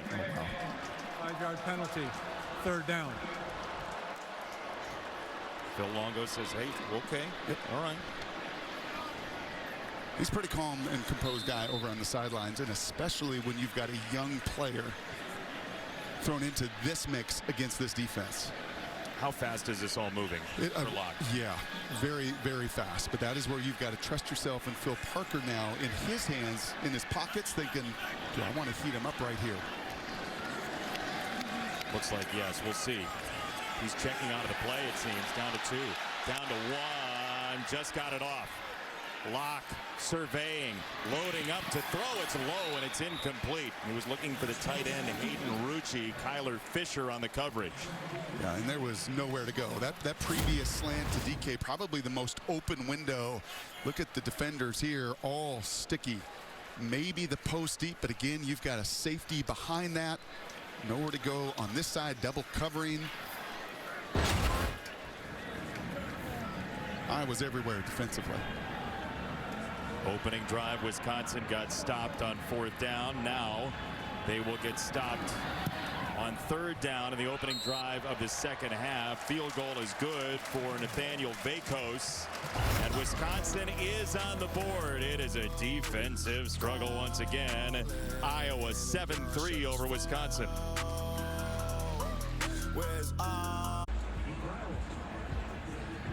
7-3, Iowa with the lead over Wisconsin. Field goal for the Badgers. And this will go through the end zone, and we go downstairs to Allison.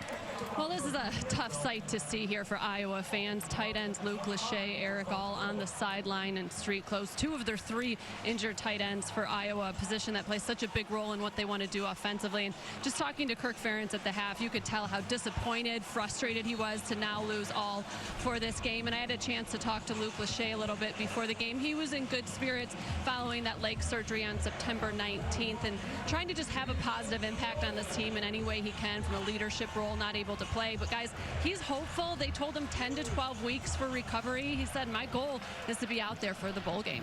How about that?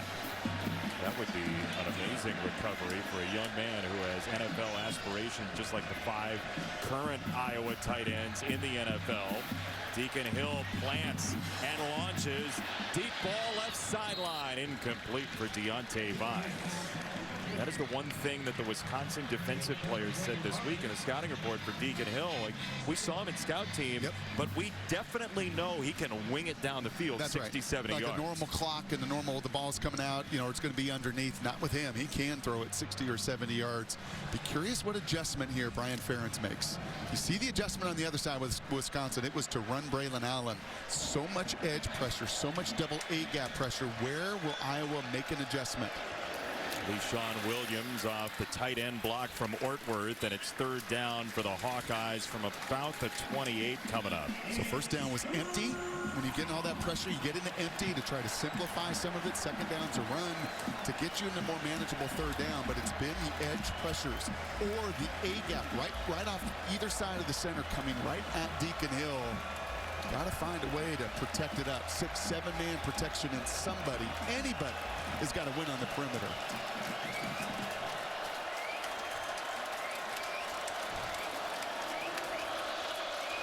Crowd now against Deacon Hill, the former Badger. 3rd and long. It is incomplete for Ragaini. Iowa now 1 for 6 on 3rd and long today. And even if that is caught, it's the same throw that you threw Eric All into a collision. Ragaini knows what's waiting for him. It is that outside linebacker right there. And it was not going to get you a 1st down, even if Nico could reel it in. And so, Torrey Taylor, punter to the Stars, back onto the field for the Hawkeyes.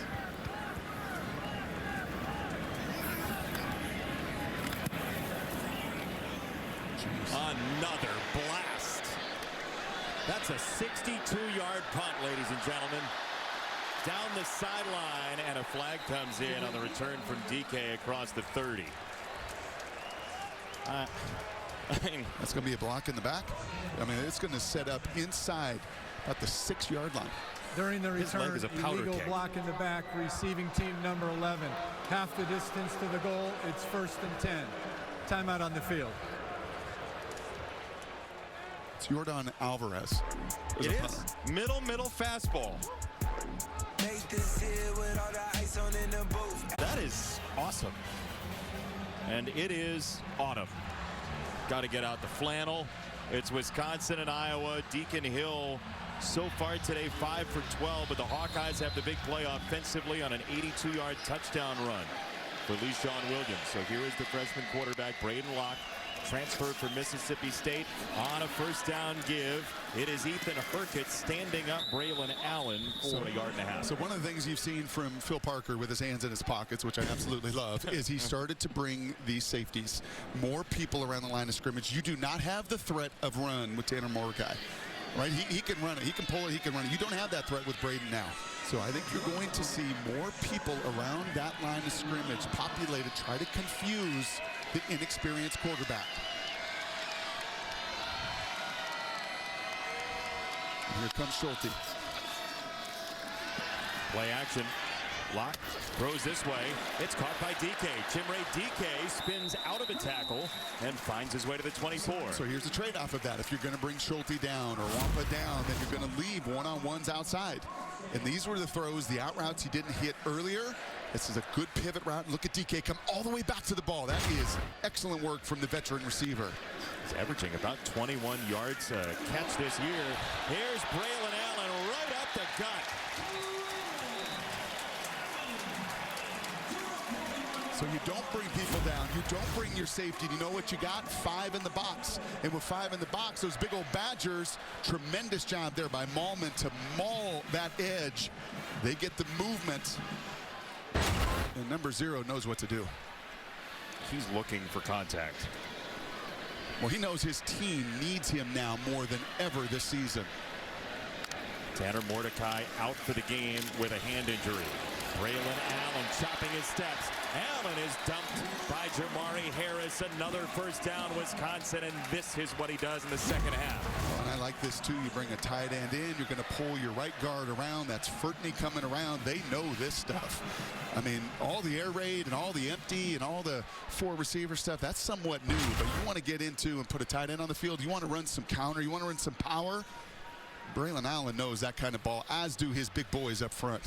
He is the best second half runner in the Big Ten. He's got more than 6 yards a carry in this third quarter. Locke has a wide open room, and then he gets doused by Jackson and Harris. Yeah. Oh boy. Get down, kid. Out of time. I know you're tough. I know you're Texan, but against this Hawkeye defense in the open field, get down. Ooh. At some point, you run out of quarterbacks. But Braden Locke, who played in high school with Jackson Smith and Jigba, the former Ohio State wide receiver who put up massive numbers at Rockwall High School. This is Aker, and Aker drives forward to the 35 and a first down, Wisconsin. Boy, that was really good by Bortolini.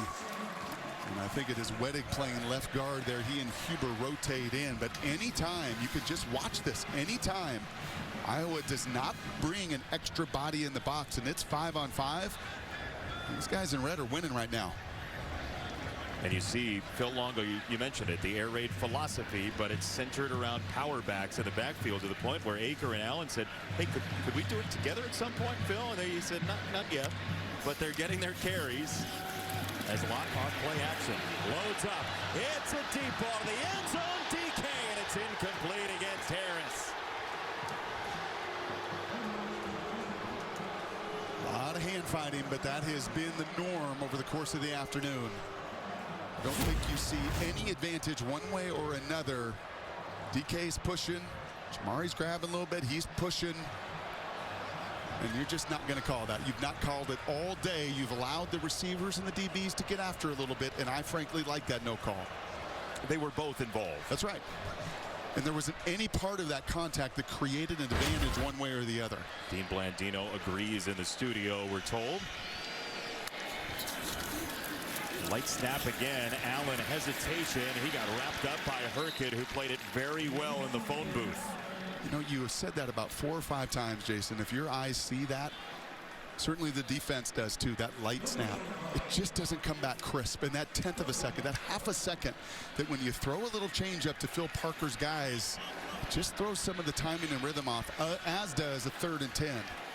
Still playing without Jake Renfro, the All-American Conference player at Cincinnati last year for Luke Fickell. 3rd down 10 for Locke. Going back this direction, he's got Allen, and he is absolutely smashed by old gold everywhere, including Jay Higgins and Jamari Harris. And there's just nowhere. There's 2 safeties. You're playing 2-man coverage. So 2 deep safeties allowing all of these DBs like Jamari to get right into the pocket and hip of these receivers. And this is going to be from 51 for Vacos. The wind has been swirling today. It has lightened up from yesterday. They'll call it officially 52.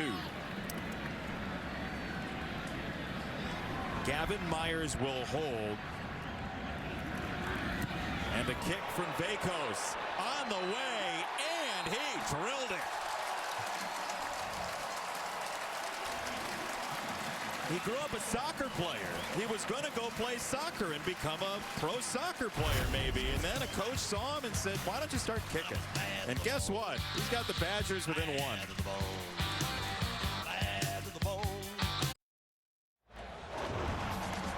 All right, time now for Above and Beyond, sponsored by Jersey Mike's. Be a sub above. Oh, wow. The special teams. That's a first. Look, everybody in a special teams uniform is smiling today, right? Yep. Taylor, 51 and change. Bertram's has been very good. And then Vacos has kept Wisconsin in the game. And that last one, a huge one. Because now I think you force Iowa out of just their unbelievably conservative play calling, up 7-0, even 7-3. They have had trouble kicking off out of bounds. This is Weegan on the return from the edge, and Weegan somehow tunnels out of that across the 30-yard line. Tomorrow, huge NFL doubleheader on Fox, starting with the 49ers against the Browns or other regional action. Then, in America's Game of the Week, Jalen Hurts, the Eagles take on the Jets or the Lions against the Bucks or the Cardinals and the Rams. Check local listings for the game in your area. It's all on Fox and the Fox Sports app. It was great reminiscing with Kirk Ferentz about his Cleveland Browns days. He took us all the way back 30 years ago to a Browns-Eagles game at the Vet, talking about the improved offensive line he's seen from Iowa. Leroy Horde name came up, among others. First down for the Hawkeyes, who've been very willing to run. It's Caleb Johnson, and he's twisted down by Peterson, the sophomore. 2nd down. Straight ahead run. Yep, once again, edge pressure. They've done this a bunch with Zachman, and you're going to see Peterson's the beneficiary. As Zachman comes in, he takes that block. Peterson comes off the block. Remember that first quarter? We saw some misdirection. We saw some jet sweep. We saw some plays get on the edge. After the first 10 minutes of this game offensively, we've just seen very little creativity. When does that change? Now. Here's a boot. Hill out of the pocket. He drops it off and gets about a yard, as Zachman got the hit on the tight end, Pascuzzi. And that's one of the challenges with Hill. He's a bigger guy. He plays between the tackles. Wisconsin knows it. Tressel, the D coordinator, knows it. His target's pretty clear. And we have seen it all season long, the challenge of the Iowa wide receivers with their quarterback winning in situations like this.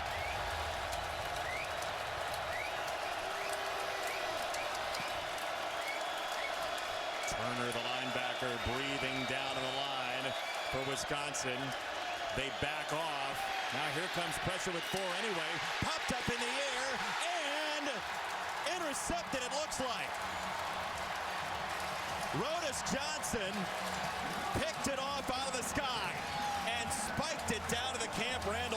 Yeah, and CJ gets the gold star. It is his rush. It's his hands that knock the ball up in the air. Here's Getz right here. It is that inside rush once again, getting to the face of Deacon Hill. He bats the ball up in the air. It's in the air for an eternity. And Rodas says, my ball, or does he? I don't know, Brock. Watch. Let's see. Does this... Ooh. That first look we had. Yeah, they're going to say this is incomplete. They're going to call this incomplete. After the conversation, this is an incomplete pass. So let's see what replay comes up with. The call on the field turned out incomplete after some discussion by the officials. Yeah, I think they saw what you saw, and that was that leather moving around. That pigskin, unlike earlier in the game when we saw Bryson Green do such a good job of securing it. That ball looked like it had a little bit of movement.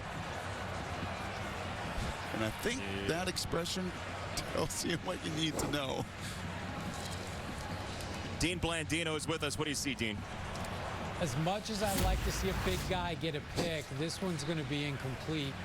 He's going to go to the ground, and this is the best look. He's got to maintain control all the way to the ground, and you're going to see the Iowa player pull it out, watch it hit the ground right there. That's an incomplete pass.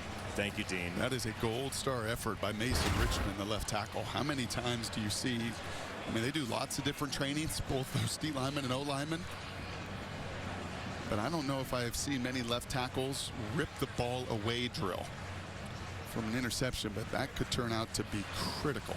That is instinct and want to. After review, the ruling of an incomplete pass is confirmed. It's 4th down. And I go back to what Allison said in her initial report today about Hunter Wohler, talking about how important being physical is in this game, and the most physical team ends up winning. Yes, Iowa has 6 3-and-outs in this game, and Rodas Johnson thought for sure he was going to come down with it, and he was this close. So here is Tory Taylor. Another deep, booming kick to the 10-yard line. DK put it on the ground, and it's going to be back at the 6. I mean, meteors through the Madison sky. 62 yards for Tory Taylor, so it could have been a short field for Wisconsin. Now it's almost as long as can be because of the Iowa special teams. Because of Ricky Stanzi with 218 and a touchdown. The Heartland Trophy, relatively new, last 20 years. Second straight drive that started at the Wisconsin 6, and another changeup on the snap. It's a gain of 1. Yeah, I think that conversation of the Kirk Ferentz and his son was, hey, listen, the last 6 drives we've got 3 yards. We got to get more than 3 yards, preferably a first down. 3 yards in their last 6 drives, and yet they're ahead 7-6. It is confounding. Right now, if they win this game, Tory Taylor should get a Gatorade bath. Another 62-yard punt. Now Braden Locke in for the injured Mordecai with a hammer down the middle for Skylar Bell, and it's 3rd down, Wisconsin. And this is gigantic. Tory Taylor has flipped the field and flipped the field and flipped the field, and yet there's just not been really any benefit from it. This is a chance. You get home here, you get off the field to finally breathe, to finally get some field position for your offense. They have just checked in the sophomore speedster Vinny Anthony, one of the fastest players on the team, at the bottom of the screen in the slot as part of a 5 wide receiver bunch. Empty for Locke, the freshman. Pocket held up, and that sails and incomplete. It was tipped, and Wampa nearly had a pick. I think it was Max Llewellyn on a stunt. We've seen a ton of these. The stunt's going to come inside. Nope, it was Joe Evans' helmet. It was a stunt, but it was Joe's helmet that took the brunt of that contact, and Wampa nearly comes down with the interception. Joe Evans and his helmet had 4.5 tackles for loss last week. He was a senior from Ames, and now let's see if Bertrams can somehow get some yardage back, and he does drive it inside the 40-yard line. DeJean didn't have an alley. It's a 48-yard punt and just a couple yards on the return, so a net of about 45.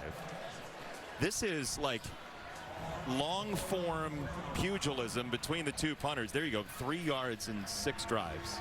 That's half a yard a drive. I just don't think I've ever seen that. You don't. I'm serious. No, I know you're that serious. That kind of struggle.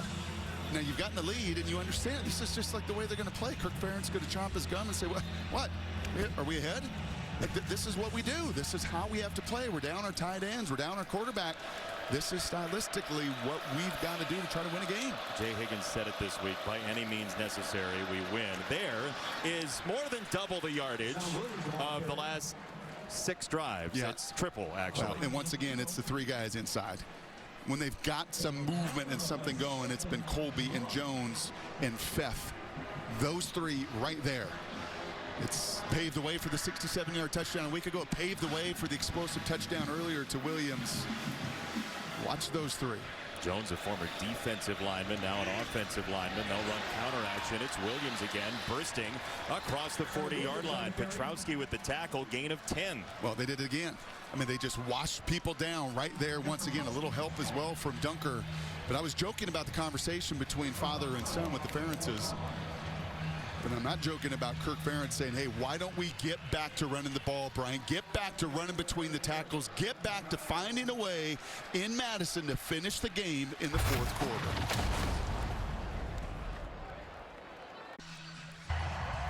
End of the 3rd quarter. Let's jump around here in Madison.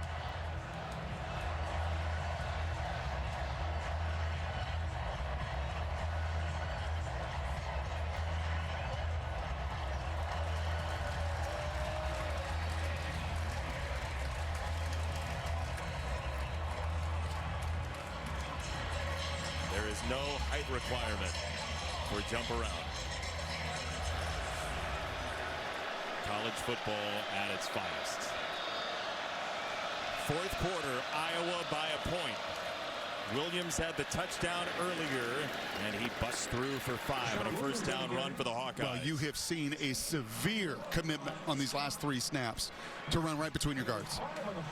Down tight ends, the passing game to the perimeter is just not there. Get back to what you did earlier with Williams and his explosive run, but that is 3 straight hammer shots right between the guards.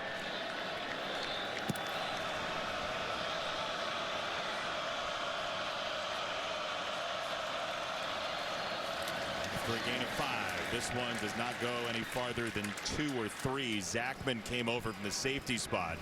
And again, they use the defensive backfield to press from the edge. So what are you doing? Are you using these 2 calls to gain 3 yards? Are you telling? Has Brian Ferentz been told by Kirk, hey, listen, we're not going to settle for a field goal right now. Too far. You got 2 plays to get 3 yards. Keep pounding the rock.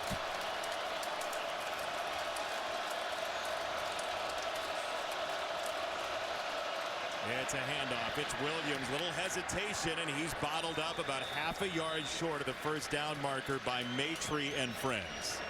So if that was the discussion, then this is a 4th down and 1 go. But it looks like they're going to kick. Now that's an interesting one, Brock.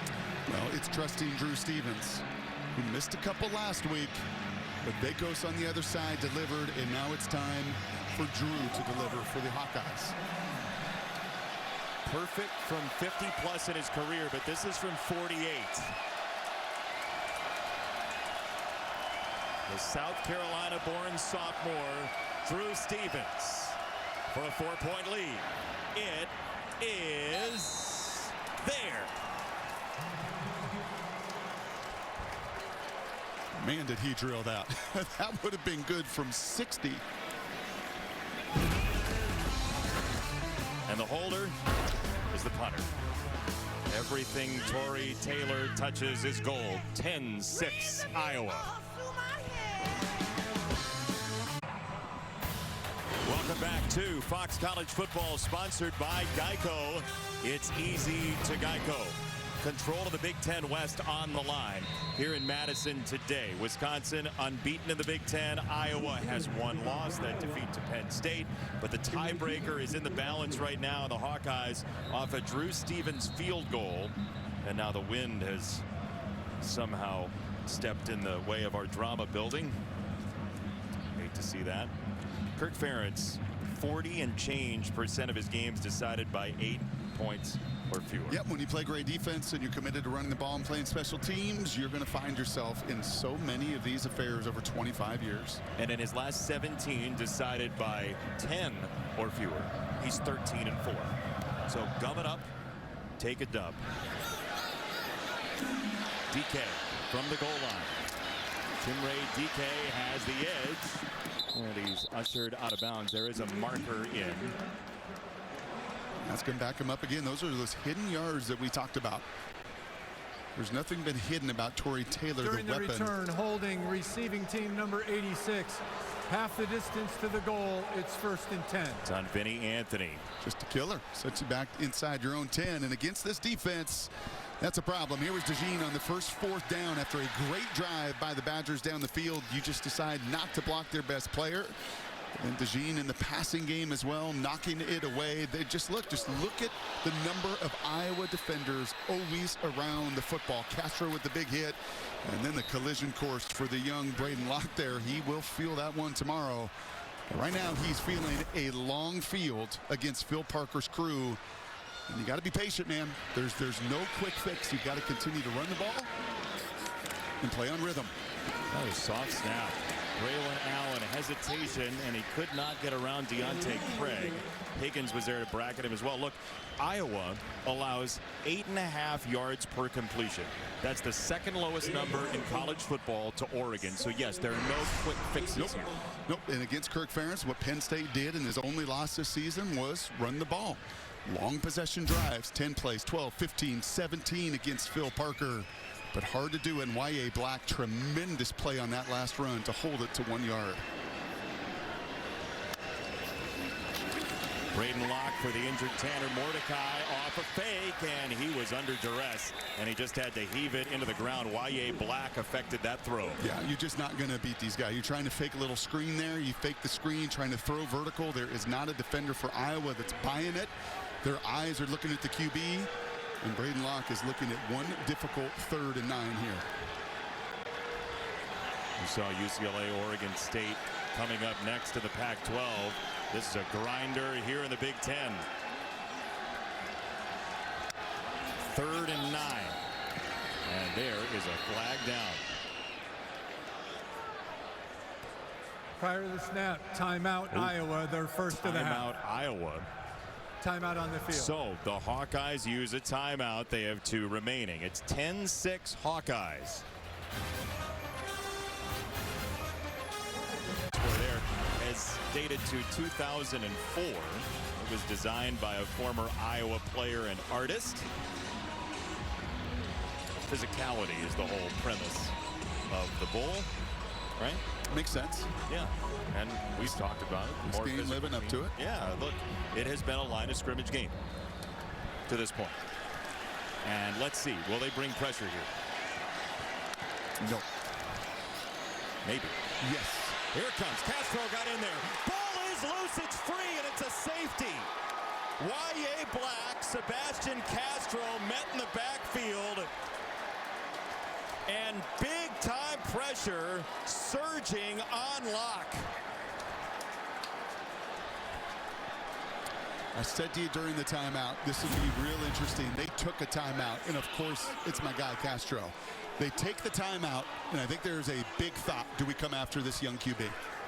Do we leave our guys in one-on-one situations and maybe risk Bryson Green down the field or DK down the field, and ultimately Phil Parker, Kirk Ferentz, the defensive staff said it is go time. Got a young quarterback in his own end zone. And a terrific disguise there. Initially, I thought no, because it looked like Higgins was going to bail out. Instead, they bring the edge pressure, and the Hawkeyes who made the trip love it. And the emotion and other things spilling over into a 12-6 Iowa lead over Wisconsin. And that defensive line, which came into the game with only 9 sacks, but 30-plus hits, That's right. 3rd most quarterback hits in the country, got a hit, got a sack, and got a free football. Just impacting the game and make that QB feel it. Black comes up with the safety as well. What a great blitz. What a well-timed, almost holding that one for the time, for the moment, and put 2 on the board. Legion from the 14. And Regent has a crease. He's across the 40-yard line in great field position for the Iowa Hawkeyes. Love Phil Parker, right? He's so unassuming on the sideline. It looks like you're being outfoxed by Bob Newhart. And he is just so good at what he does. Savvy. So much experience, and that's kind of standing out here too. A Wisconsin crew, new staff, new systems, feeling the experience of Iowa. Williams. That's a great point, Brock, because I know Iowa fans, there's a pocket of Iowa fans who say it's stale, we don't score points, all that. But the consistency, and we talked to Greg Olson about this, he talked about it in a tight end format, but the consistency allows for development that other schools don't really do. That's exactly right. And they don't really care. When you've been there 25 years and you're the longest tenured, right? All the articles you want, all the bloggers you want, all the stuff that you're not about. All he is about is finding ways to win. Williams, not a whole lot there. That's not to say it's always perfect, right? That's not it either. But when you talk about the bedrock of the Big Ten and the coaches that have been through since '99, it's only him for Iowa, and everybody else has gone through 6, 8 coaches. And systems and styles, but not this one. Not the continuity's been there. Brian's been the OC for 8, Parker for 15 plus. They know what it's supposed to look like. And they don't really care if it doesn't win in the aesthetics.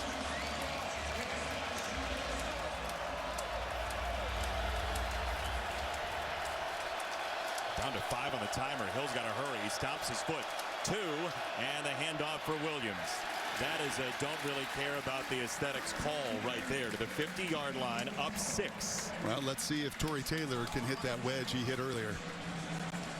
One of the best in the country, not just with his average, but the punter for Iowa's ability. Watching him in warm-ups, it's like Michael Dixon with the Seahawks.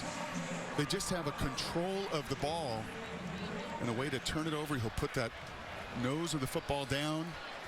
And he just has such a feel for his wedge. More athletic this year. He lost 10 pounds in the offseason. This from Taylor. Only 1 touchback all year, and this won't be. Now, that's a fair catch, and that should be a penalty. And it is. You have to wave twice over your head for the fair catch. It was a legal fair catch, and that's just a brain freeze there for Iowa. Interference with the opportunity to catch a kick. Kicking team number 20. 15-yard penalty from the spot of the foul. It's 1st and 10. It's Devin Timeout on the Hilson. field. Wow. I mean, that is conspicuous yardage that should have been hidden. And Wisconsin, down 6, gets it next. Late first half, Tanner Mordecai following through on a pass. Hit his hand on the helmet of Higgins, and he has been out since. You see it right here. He says, I can't throw. He had to come out of the game. Allison reported he's done. And there, a little camaraderie for the freshman quarterback. It's pretty cool. He knows how big this moment is right now. It's a handoff. It's Braylon Allen, and he thunders across the 25 off that huge penalty against Devin Hilson. That is a big play from Y.A. Black. This second half, he has just grown up on that defensive line. He's grown up all season long. The big old number 94 fell on the ball for the safety. This is back-to-back possessions with a light box. Not a lot of numbers. He's defeated his block and made a tackle. 13 second half carries for Braylon Allen. This is a throw for the tight end, Rucci, and it's 3rd down and a couple for the Badgers.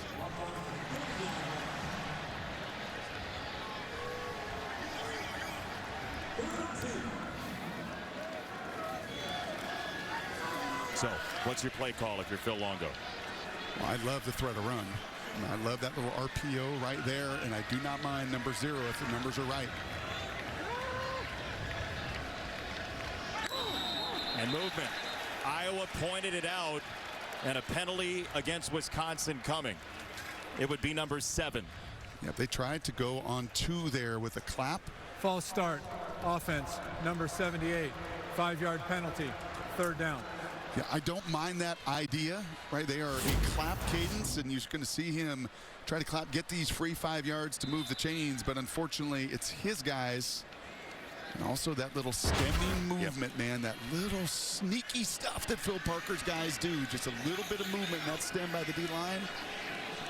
Created that 5 the other way, too. It's the third false start against Wisconsin this evening. Aker in the backfield. 3rd and 7. Locke with Higgins in his face. Incomplete. And a marker comes in. So a penalty came in late. Higgins was right in his kisser. It had to be a hold on Wisconsin's offensive line. A takedown. Holding offense number 64. The penalties decline. It's 4th down. Yeah, once again, just chaos in the middle of this line. You're going to see a 2-point takedown. His bodies are flying. And Phil Parker has said, I'm going to stunt. I'm going to move. I'm going to bring 5. That's Higgins in his face. And there you see right there the center, I believe, Bortolini with the takedown. Didn't matter. 3 and out. Bertrams to punt. The freshman from Australia sends this one wide, and DeJean will wave it off. It's out of bounds inside the 35-yard line. Time for our Good Hands Playmakers, sponsored by Allstate. You're in good hands. It's the senior Sebastian Castro. Yeah, 29 has just been everywhere all season long. Higgins is a leading tackler. DeJean's going to be the NFL guy. Castro is the one that just doesn't measure in any way other than being an unbelievable football player. 5'11", 200 pounds. He has total disregard of his body, as Phil Parker said to us. And then he just has an unreal football demeanor. Built is the best practice player he's got. So what he does on that practice field, how he sees this game, exactly the kind of piece that Phil Parker loves to work with. This Iowa defense has been restrictive all day. This is a run, and it's Williams breaking a tackle and backpedaling. Not far from the line to gain across the 40-yard line. It took Wohler to finally knock him down. This is where, and I know Deacon Hill is only making his 2nd start, but this is where you say to your guys, listen, a field goal, and we win this game. Don't need a touchdown. A field goal. Make this a 9-point game right here on this drive, and more than likely you bury the Badgers. Williams sneaks through. He broke another tackle. It's a 1st down. He ran through Neal initially. And they're just doing it with counter and power. They're doing it with the plays that Wisconsin has done for 20-some years here. First with Barry Alvarez and then on to Paul Christ and others. Just running it right between those tackles. 181 on the ground a week ago in their win. 185 today. That is Iowa football. Here's Caleb Johnson.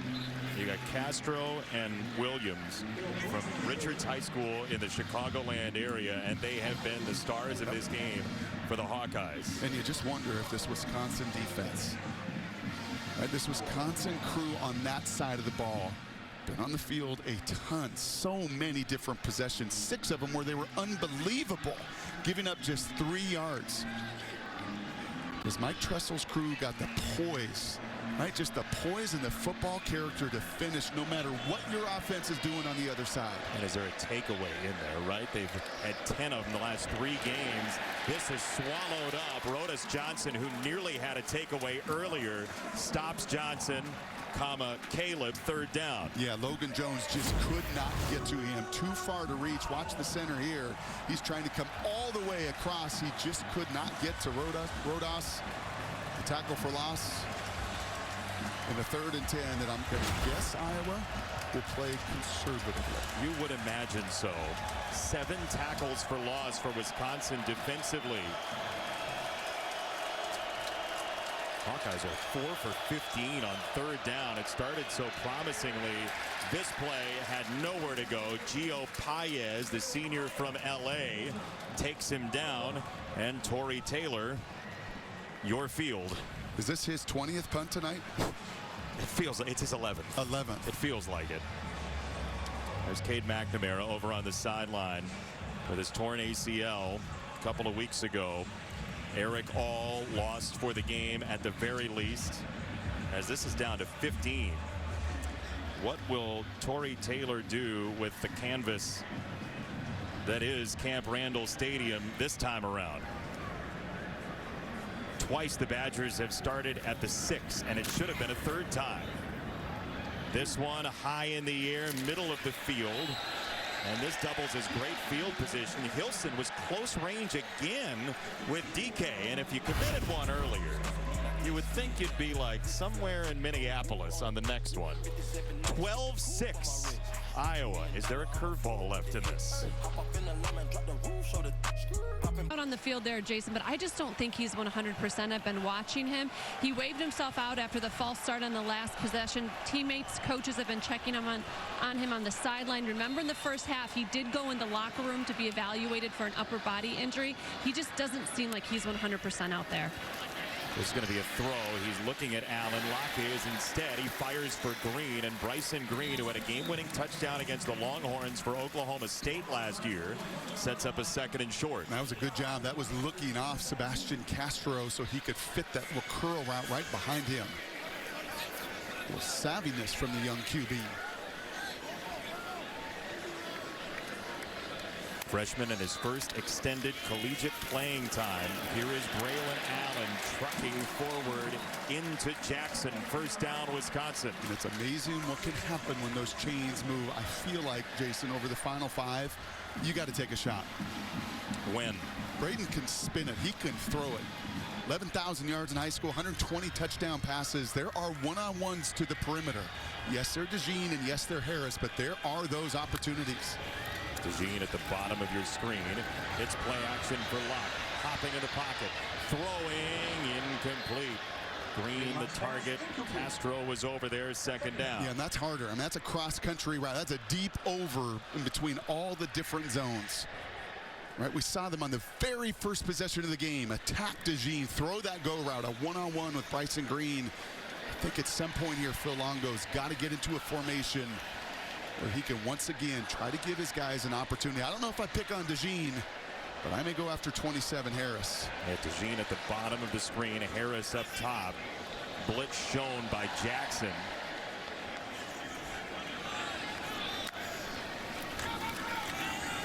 It's a shovel. It's caught by Allen. Insignificant gridlock, and it's 3rd and long. Yeah, that was Deontay Craig, a little stunt and pressure, a little zone look there. He drops off into it. The 250-pound D end is there for Phil Parker's crew, and yet again, another 3rd and critical. Will Phil Parker bring pressure?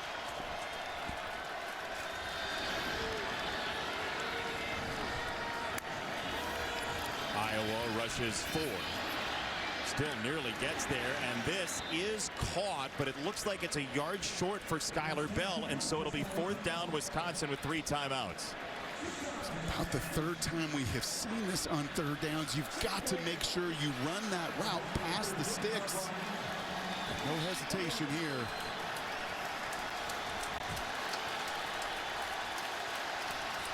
It's not the game, but it's close. 4th and 1 for Wisconsin. Big Ten West control on the line. Braylon Allen on the toss, and the ball is loose. Iowa got a hand on it. Castro knocked it free. He's at the bottom of the pile. Let's see who comes up with it. Allen was stung, and let's see.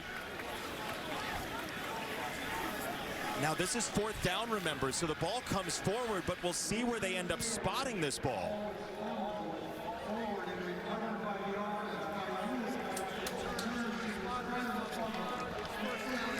Iowa will have the ball because on 4th down, you cannot advance the ball on a fumble. So it's back to the spot of the fumble, and Sebastian Castro makes waves again. He is a 200-pound game-changing machine. And it doesn't matter where Phil Parker lines him up. He can line him up at the nickel spot. This time he's lined up deep. He just has that spidey sense of knowing what's coming. And this time it is a toss. And he's given up 35 pounds on Braylon Allen, and he says, I don't care. Wow. Put my face right into the football. So the question is, where did the fumble happen? Did he have the line to gain when the fumble happened? So let's see from this near side angle what he had achieved. And Brock, I'll tell you, that looks like a 1st down. It does. And the key is the fight afterwards. Castro fights for the ball, but he can't get it. Dean Blandino, where do you see that fumble coming loose? Great look. Remember, the spot of the fumble is reviewable if it involves the line to gain, which this does. The line to gain is the 39-yard line. Watch the football. It makes the 39 here, and then it comes out. It comes back to the spot of fumble. This, to me, is a first down for Wisconsin. Wow. Dean, let me ask you, is our view there straight away enough to say that, right? There's always question about how horizontal it is. That's a good enough look for you? Great point. To me, it is. This is as close to down the line as you're going to get. It looks like the ball makes the 39, probably beyond the 39. This angle isn't as good because you're further behind the action. That previous replay is the one that I'm looking at. If I'm making this decision, I'm making it a first down based on this look. Well, I'll tell you this as well. It's Michael Furtney, big number 74, doesn't give up on the play. The runner made the line to gain prior to fumbling. The ball was recovered by the offense. First down. So Wisconsin does keep the ball. Great analysis by Dean. Thank you. The Badgers do have a first down. And have life. Wow. Seriously, Michael Furtney doesn't give up on that play. If that guard is not hustling down the line of scrimmage to dive on that ball as well and save the day and give Wisconsin this opportunity. He is a real estate major. It was location, location, location for Furtney as Jackson Aker is into the ball game behind the freshman quarterback, Braden Locke, who had thrown one collegiate pass before this game started. He's in for Tanner Mordecai, who left after a hand injury late in the first half. And this is where you just got to feel like you got life. Right, you fumble, they make an unbelievable hit. By all thought, you think you're off the field. You can even see Braylon Allen's reaction there. Luke Fickell was asking about the game clock. Yep. 5 seconds added on as well. Well, these are the moments, man. So much on the line in this Big Ten West. So much going on here.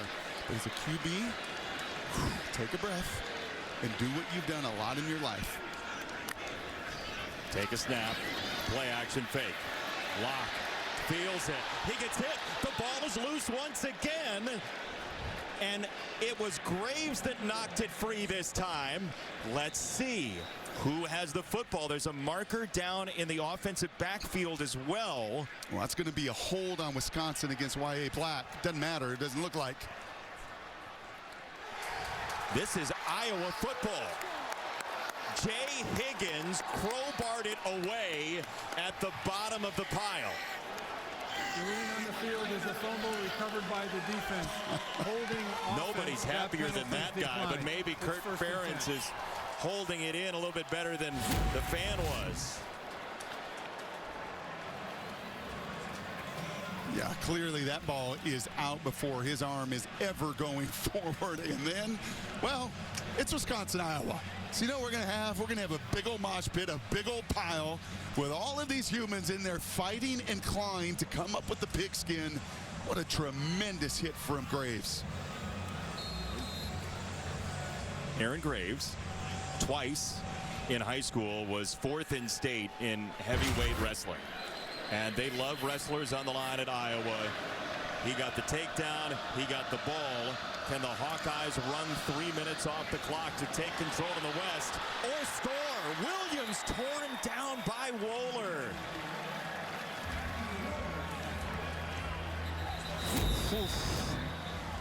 But once again, where are they running? They are running right behind that left side. And Rusty Feth. What do they play for? The Rusty Toolbox. Yeah, the they managers. play for the Rusty Toolbox. Yes. Well, you know what? Rusty Feth has had himself a game because most of these runs have come right behind him. And Hunter Wohler hanging on for dear life because that felt like it was going to the house. It looked like that touchdown from earlier. Wisconsin just used its first time out. This is the most rushing yards in Madison for a Hawkeye since the great Cedric Shaw put up 214 against Barry Alvarez's Badgers that day. And remember, it was Caleb Johnson with 134 a week ago, right? Mm-hmm. I mean, it was supposed to be Caleb Johnson, and Leishon says, no, not so fast. If I get my opportunity in this rivalry game, I'll show what I can do as well. Let's go get everybody off the scene. 7 yards of carry for Williams. He'll get a blow. It is Johnson on the run, and he dives to the 20. Timeout, Wisconsin, 1 remaining. Let's take a look at our Pacific Life game summary, sponsored by Pacific Life, creating financial security for more than 150 years. Splash. Splash. That's what the big boys have been doing up front, man. They've been splashing some of these Badgers at the most critical of moments. That was the explosive play early. Off to the races. This was a huge one late. The 2 points the defense puts on the board with that safety. And then, yeah, the sack numbers are there. I don't care about sack numbers. I care about hits. I care about hurries, and so does that big man that is roaring in joy. And they're doing all of this, Mr. Benetti. May I remind you? With Deacon Hill throwing for 37 yards. Yeah, 37 yards passing for Iowa today.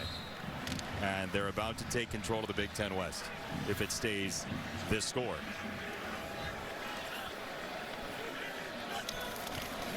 Second down run. It's Johnson, and he is torched behind the line by Alexander Smith. Okay, so everybody else in the Big Ten West has at least 2 losses at this point.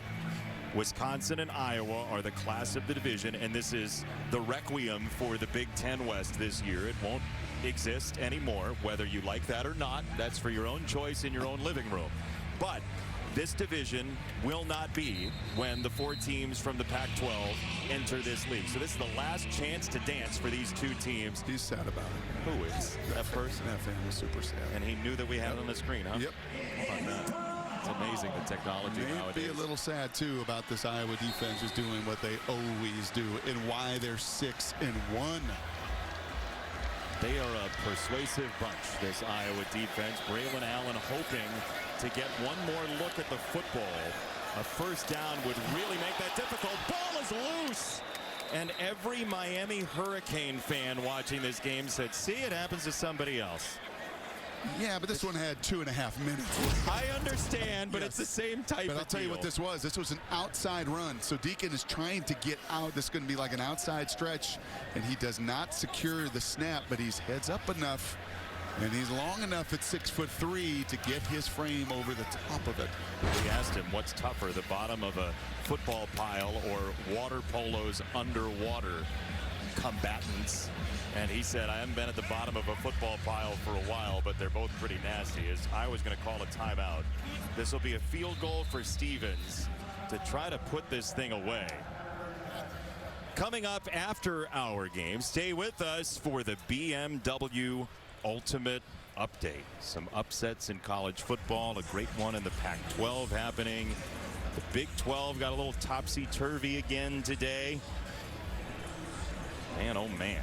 And Luke Fickell with an opportunity here today, and there's still a chance for a special teams play, but the former quarterback here at Wisconsin, Deacon Hill, and it's been his handoff that's gotten them most of their yardage. But game management, Iowa up 6. It's a 40-yard field goal.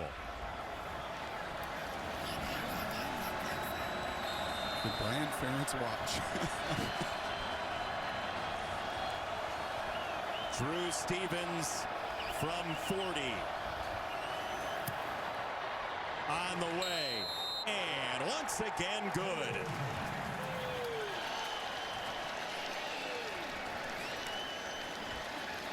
Trying to come up with a good analogy of who Iowa is. Yeah, fly. Fly, fly, fly. Just against all the grain of college football and all these QBs and all these stats and all these numbers, and Brian Ferentz says, thank you very much. We will go to 6-1. We will be atop the Big Ten West. We will do it unlike basically anybody else in college football. And I'll be content going 6 for 14 with 37 yards passing with my quarterback, because this is how we're built to win right now. And whether or not Iowa fans like it, enjoy it, whatever it might be, wins are wins. And I will say that is not a guy, Brian Ferentz, who looks like he cares about the number 325 on that sideline. Nope. At all. Nope. And you're down a quarterback. You're down your 2 best tight ends now. This offensive line, let's give them some credit now. They came in here and ran for nearly 200 yards and pushed them around with almost no semblance of a pass game to balance it out. and a defense that is truly elite. I know others are ranked higher. They're 7th in yards per play against, but they do it carrying the burden of their team along with the special teams. Chimere Dike is tripped up inside the 20-yard line. Nice play by Shire. All right, so what's coming up for the Iowa Hawkeyes? At possibly 6-1 for the second time in the last 3 years. So that's a road that some teams would really like to have. Yeah, but all of them will be like one-score games. Yeah, I understand. I mean, you just kind of know that if you don't have much of the forward pass going and your team is just defense and run and special teams, you have a chance to win every single one of those. No question about it. But you'll have a chance that every one of those is a one-possession game as well. I do know that it does feel a little old school when you have to use the phrase forward pass. Here's a throw down the middle, and it is Pauling, and he hangs on to the football at the 35. 6 points. 2 field goals. Yep. Knock a QB around. Knock a QB out of the game. Look at that. This in the last 8 years. When up by a possession, the Hawkeyes are 68-2. It's unreal. Locke steps up and throws incomplete. It's off the hands of C.J. Williams. And we said in the open for Luke Fickell and this Wisconsin crew that is trying to come into the new air raid philosophy to spread this field a little bit to attack. We said this would be a great measuring stick. They get to figure out as a Badger little guy there what exactly you are. Yeah. And what you are right now is physically just not at the maturation that the guys are in the other side. Especially when you're without your quarterback. Here's another throw. This comes to the near side, and it's Pauling. But even with Tanner, you didn't score in that first half. Correct. So before he got knocked out in the final minute, in fact, your 2 field goal drives and your best operation was some of the mix of run and pass, and Braden Locke doing his thing. But for Phil Longo, he's playing the long game. He knows this isn't about one day. He's got to get this group better. He's got to get his 6th-year quarterback hopefully back, and I'm sure there will be plenty of news after this game just where Tanner's right hand is. 3rd and 3 throw, and that's batted down right at the line. Logan Lee. He blocked a kick in the Iowa State game. The only married player on the team for the Hawkeyes. His wife Tori lived with like 6 guys on the football team. Bless her heart. Man, he said she is the toughest person I know.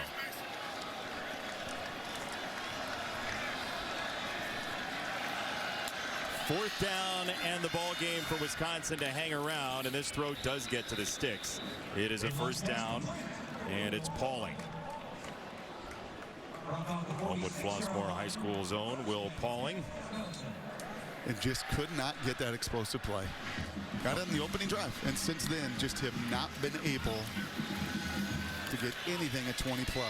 With the band playing, it's a high throw, and Bryson Green throws it a life raft. First down for Wisconsin. A minute to go.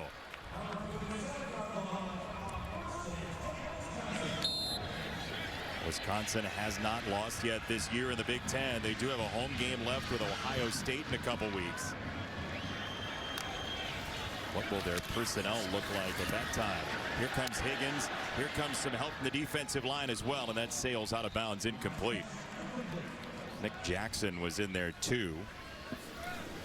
Phil Parker just kind of picks his spots, doesn't he? Both linebackers are going to come. Higgins is going to come. Jackson's going to come around on that stunt. And honestly, Braden is going to say what Tanner's going to say, which is, man, that is a defense that is no fun to play against. They just feel like they're everywhere. There is never just a wide open anybody. Here comes Craig. He hit him, and it's intercepted. Picked off by Castro, and how fitting is that?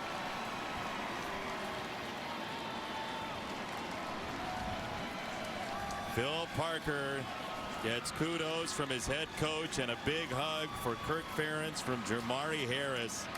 The defense stifling again. So good. Team defense. Deontay Craig's coming around. He's into the quarterback. He hits, he impacts the throw, and who's on the other end? Sebastian Castro with his 3rd pick of the year. And you know what? He could have taken it to the house. He could have added to his own stat line and padded his stats. He really could have. But he knows that's not how we do it at Iowa. All we do is win, win, win. 8 tackles, 2 tackles for loss, a pick, a pass breakup.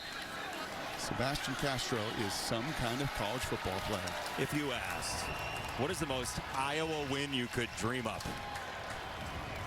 This would be it. A touchdown run, a couple field goals, a safety, and you don't give up 1 touchdown yourself.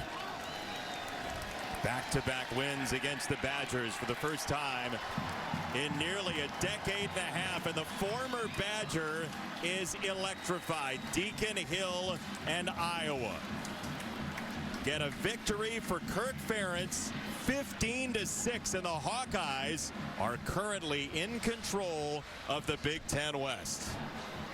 And that Wisconsin defense, they played, man. They did all they could, but Allison, Kirk Ferentz and his Hawkeyes know how to win games like this. Here's Allison. Coach Ferentz, you run the ball, your special teams and your defense steps up. Is this about as quintessential an Iowa win as you can have? Yeah, and it's just you have to do whatever it takes to win. And yeah, we have a few challenges right now, but the guys really just thought they played outstanding football, really gutted it up defensively, offensively.